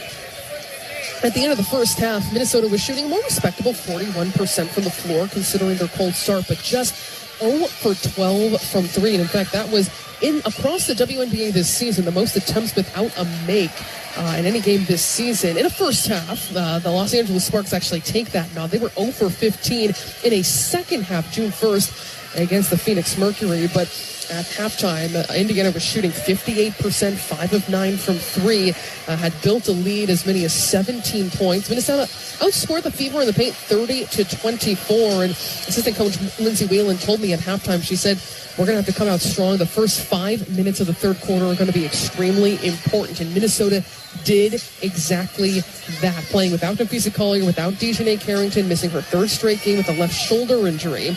Minnesota, again, once trailing by 17 points in that first half, made it a 4-point game in the third quarter with 7:50 on the clock, and it felt like a completely new ball game at that point. The crowd was quiet here, and Minnesota was really putting the Fever instead on their heels. But the Fever responded with a lot of energy, a lot of aggression, reeled off a 21-8 run to lead 70-53 heading into the fourth quarter. That equaled Minnesota's largest deficit of the game. So it was a great start to that third quarter, but Indiana, credit to them, just had a response and a lot of firepower in this game from the very beginning, it felt like the Fever were just in attack mode and trying to exert their speed, increase the pace of this game in their favor. Looking at the fourth quarter, that's when Minnesota was able to get some different kind of lineups in and really experiment, something head coach Cheryl Rivas talked about. Certainly this stretch since Minnesota has locked up the number one seed, which feels like a long time ago, was August 30th at Connecticut. But Minnesota has been able to have the flexibility, whether it's resting players, whether it's not pushing starters past 30 minutes, or whether it is seeing different kinds of lineup combinations. In fact, the 20-year-old Ilari Kosu from Russia even entered the game in the first quarter, which is something we have not seen this entire season. So a lot of different things that Minnesota is getting different kinds of looks at while simultaneously shoring up what they need to heading into the playoffs. That has been the MO for Minnesota in this stretch of the season. In the fourth quarter, we saw extended minutes, nearly all 10 minutes by these five players for Heidemann, Kliundakova, Kosu, Sherrod. Cameron Taylor scored the first point of her WNBA career. Kosu with 6 points in that fourth quarter, but Minnesota outscores the Fever in the fourth, 19-13.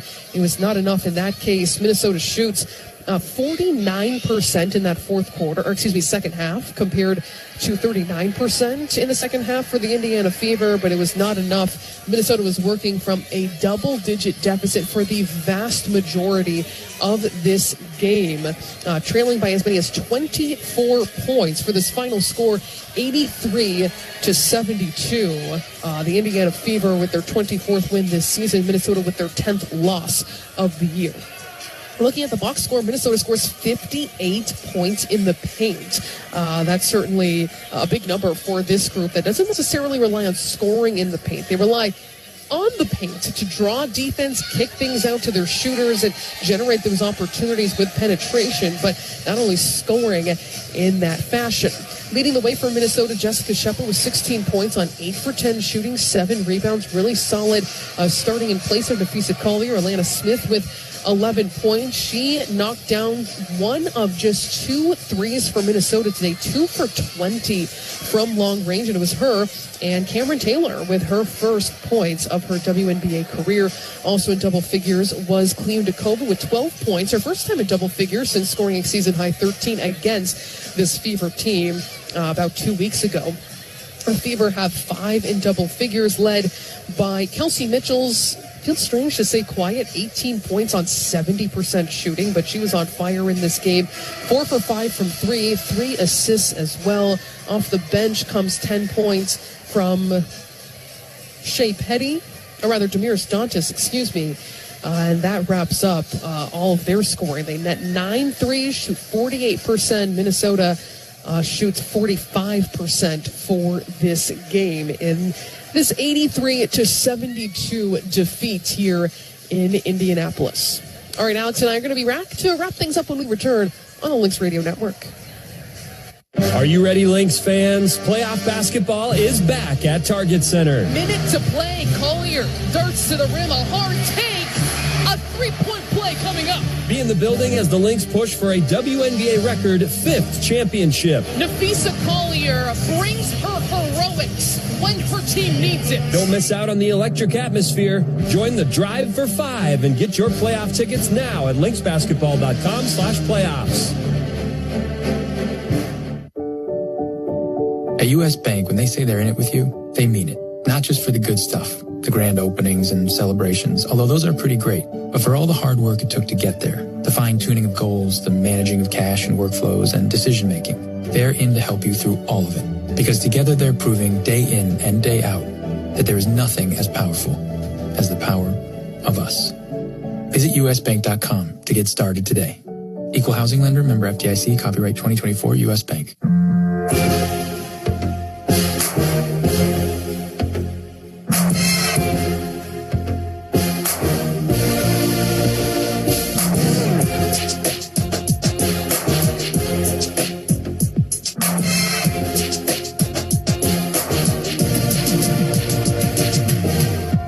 Here at Gainbridge Fieldhouse, Sloan Martin along with you. Minnesota on the losing end against the Indiana Fever. 83-72 is the final. As I welcome in my partner back at the WNBA Tonight studios at Target Center in downtown Minneapolis. And Alex, really from the beginning, Indiana dictated this game, and it just felt like Minnesota wasn't quite clicking, wasn't quite in it from pretty early on, where they started 0 for 8 shooting. The Indiana Fever scorching hot, and they carried that the entire game. Yeah, it was all Indiana Fever out of the gates. I mean, they were 11 of 17 from the field in that first quarter alone, shooting well above 60%. Carried that into the second frame. Up, I think the 10-0 start coming out of the immediate jump ball, I think, was a big momentum boost for Indiana, and maybe a bit of a momentum killer for the Lynx, obviously going down straight into a double-digit deficit just a few minutes into this game. But they showed their fight. I think that 13-0 run at the very end of the second and into the third is a great sign for the Lynx to really show that they could still put up that fight, but the Fever were just a better team tonight. I know you spoke with assistant coach Lindsay Whalen about those first 5 minutes of the second half being really important, and it seemed like the team, the Lynx team, really took that to heart, and they showed that those first 5 minutes they were ready to play. But I think just coming out of that, the Fever called an important timeout after that Alana Smith three-pointer, and then they were able to just find their composure and run away with it. The Lynx just were not, they did not have their shot today, especially from three-point range, missing 18 of 20 shots. And that is so rare for this team. They're the best shooting team in the WNBA this season, the best offensive team, both in offensive rating and points per game as well. First in field goal percentage, three-point percentage. It just, it's so rare where they have a collective night like this that sometimes you just have to chalk it up to sometimes it happens. Yeah, nothing wrong with that. The Lynx are trying to find ways to improve themselves before the end of this season. It's a good thing that they are locked in and clinched as the number one seed, so they can't move in the standings at all. The best they could do is just keep trying to win these games and find ways to improve on. Even if they win, they can find ways to improve, but definitely they can find ways to improve here after a loss like this tonight. Jessica Shepard leads the way with 16 points on 8 for 10 shooting. Just because things weren't going Minnesota's way, didn't want to overlook another great performance by Shepard in this contest, stepping in for Nafisa Collier, and just the poise that she plays with has just been so fun to watch this season. It sure has, and she has been arguably one of the best shooters in the league. If you go by shooting efficiency, she leads all eligible shooters at 63%. There's no other player in the league that is above 60, and she finishes that, or she adds to that here tonight with an 8 for 10 shooting performance. So she's been lights out all season shooting, and she gets those close range looks. She's very dominant. She has that big presence at the glass, whether it be her 2 offensive rebounds, 5 defensive rebounds. She finds a way to impact the game in that sense, and that leads to easy putbacks for her, as she, I would assume, had a lot to do with the Lynx' 58 points in the paint, scoring 29 field goals in that area. All right, let's look ahead to the final game of the regular season, which, by the way, as a side note here, if Cheryl Reeve wins that game, she will have 413 cumulative wins, regular season and postseason. That will tie her with Mike Thibault for most all time. So that is both regular season and postseason. Hoping to do that in the final game of this 2025 regular season. But quickly turning our attention to the Golden State Valkyries, who are very fresh in our memory. Minnesota has held them under 75 points all 3 times. But, Alex, they have been very tough tests against the Valkyries. Yes, they have. The Lynx have one of the better offenses in the league, and the Valkyries have been able to hold the Lynx under 90 points in each of the 3 games, under 85 in 2 of them. And if you look at from game 1 to game 3, the Lynx point total has gone down by about 6 points or 4 points each time. They won 86-75. They won 82-71. And then just a few days ago, they won 78-72 in Golden State. But going back home, I'm sure the Lynx are going to want to end their season on a high note in front of their loyal Target Center fans. While the Valkyries, it all depends on what happens here tonight. If they end up with a win over the Seattle Storm, they are going to be in very good, solid positioning to have themselves in the 6th or 7th place seeding. But if they do fall to the Storm tonight, that would give the Storm their ticket into the playoffs. And then the Valkyries would have to be fighting for seeding purposes. If they lose that game tonight and then they lose to the Lynx on Thursday, they would fall to the 8th seed, and then it would be a rematch between the Lynx and the Valkyries yet again come the first game of the postseason. So there's a lot of scenarios that can take place. But you're right, that game tonight, with very specific implications affecting the Minnesota Lynx as we continue to scoreboard watch and just wonder what this first round matchup might be. All right, the final here at Gainbridge Fieldhouse, 83-72. The Fever over the Lynx. They take one game of this three-game regular season series. Minnesota had scored 95 and 97 respectively in those first two, and of course held in check here with 72 points here today. The Lynx fall to 33-10 this season. The Fever 24-20 as they try to position themselves at potentially the 6th seed or the 7th seed as they battle here leading into the postseason. For Alex Leipold, I'm Sloan Martin. Thanks so much for tuning in. We'll catch you in 2 days right here on the Minnesota Lynx Radio Network. In the Northeast, rain chances limited to Wednesday, while the rest of the week should be dry. Those mornings and evenings remain crisp. Pack a light sweater or jacket if you're staying out late. Rising temps for the midweek, peaking Thursday into the upper 70s. For the Southeast, Wednesday through Friday, a warming trend. Highs climbing into the 80s. Lots of sun, great outdoor conditions. Moving on to the Midwest, steady, mild weather returns Wednesday through Thursday with a mix of sun and clouds. Highs hover around 76. Scorching sunny days ahead in the South and Texas with highs soaring into the 90s. Those evenings remain mild. Plan those outdoor activities for early morning or late evening. More intense heat ahead for the Southwest. Highs hitting 108 on Wednesday in desert areas, easing slightly to 100 on Thursday amidst breezy skies. Pleasant sunshine in areas like Southern California Wednesday into Friday. Highs range 78 to 80. Morning fog, low clouds. Northwest comfortable for the next 2 days. Periods of clouds and sun with highs around 74. That's your national forecast. I'm Jennifer Pulsoni. You've been listening to Lynx Basketball, brought to you by U.S. Bank, an official partner of the Minnesota Lynx, equal housing lender, member FDIC, and by Mayo Clinic. You know where to go. This has been a presentation of the Lynx Radio Network.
got often to see you guys hit just 2 of 20 from the field, or from 3, sorry.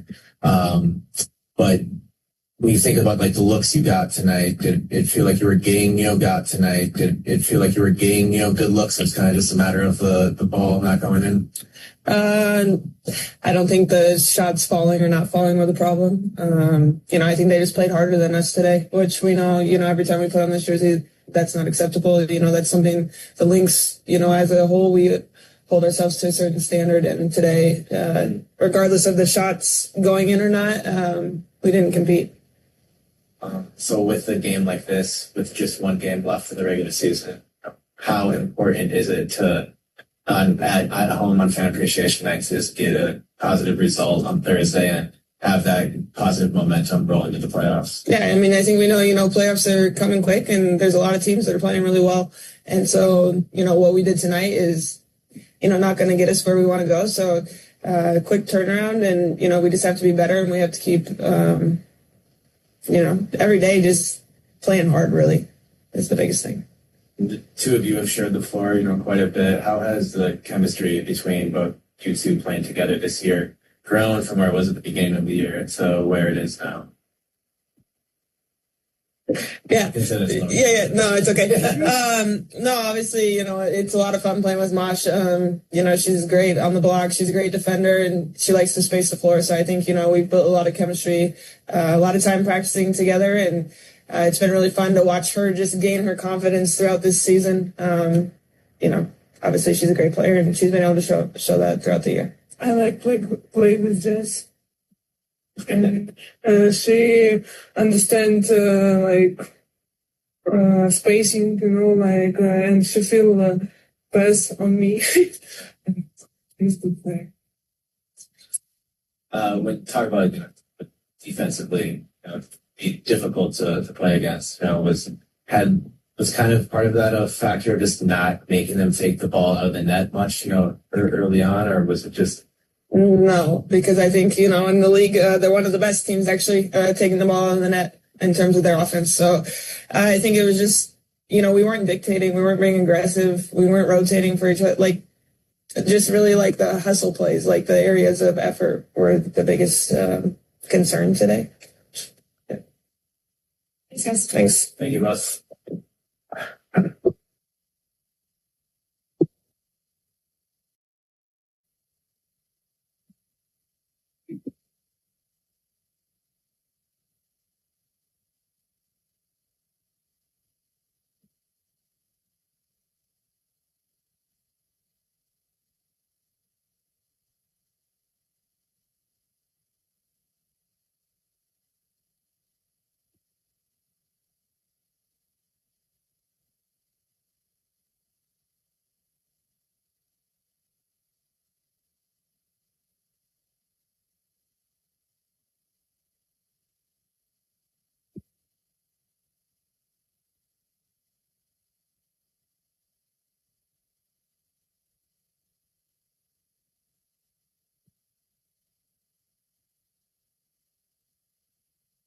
Of the ball? I don't think the shots falling or not falling were the problem. I think they just played harder than us today, which we know, every time we put on this jersey, that's not acceptable. That's something the Lynx, as a whole, we hold ourselves to a certain standard, and today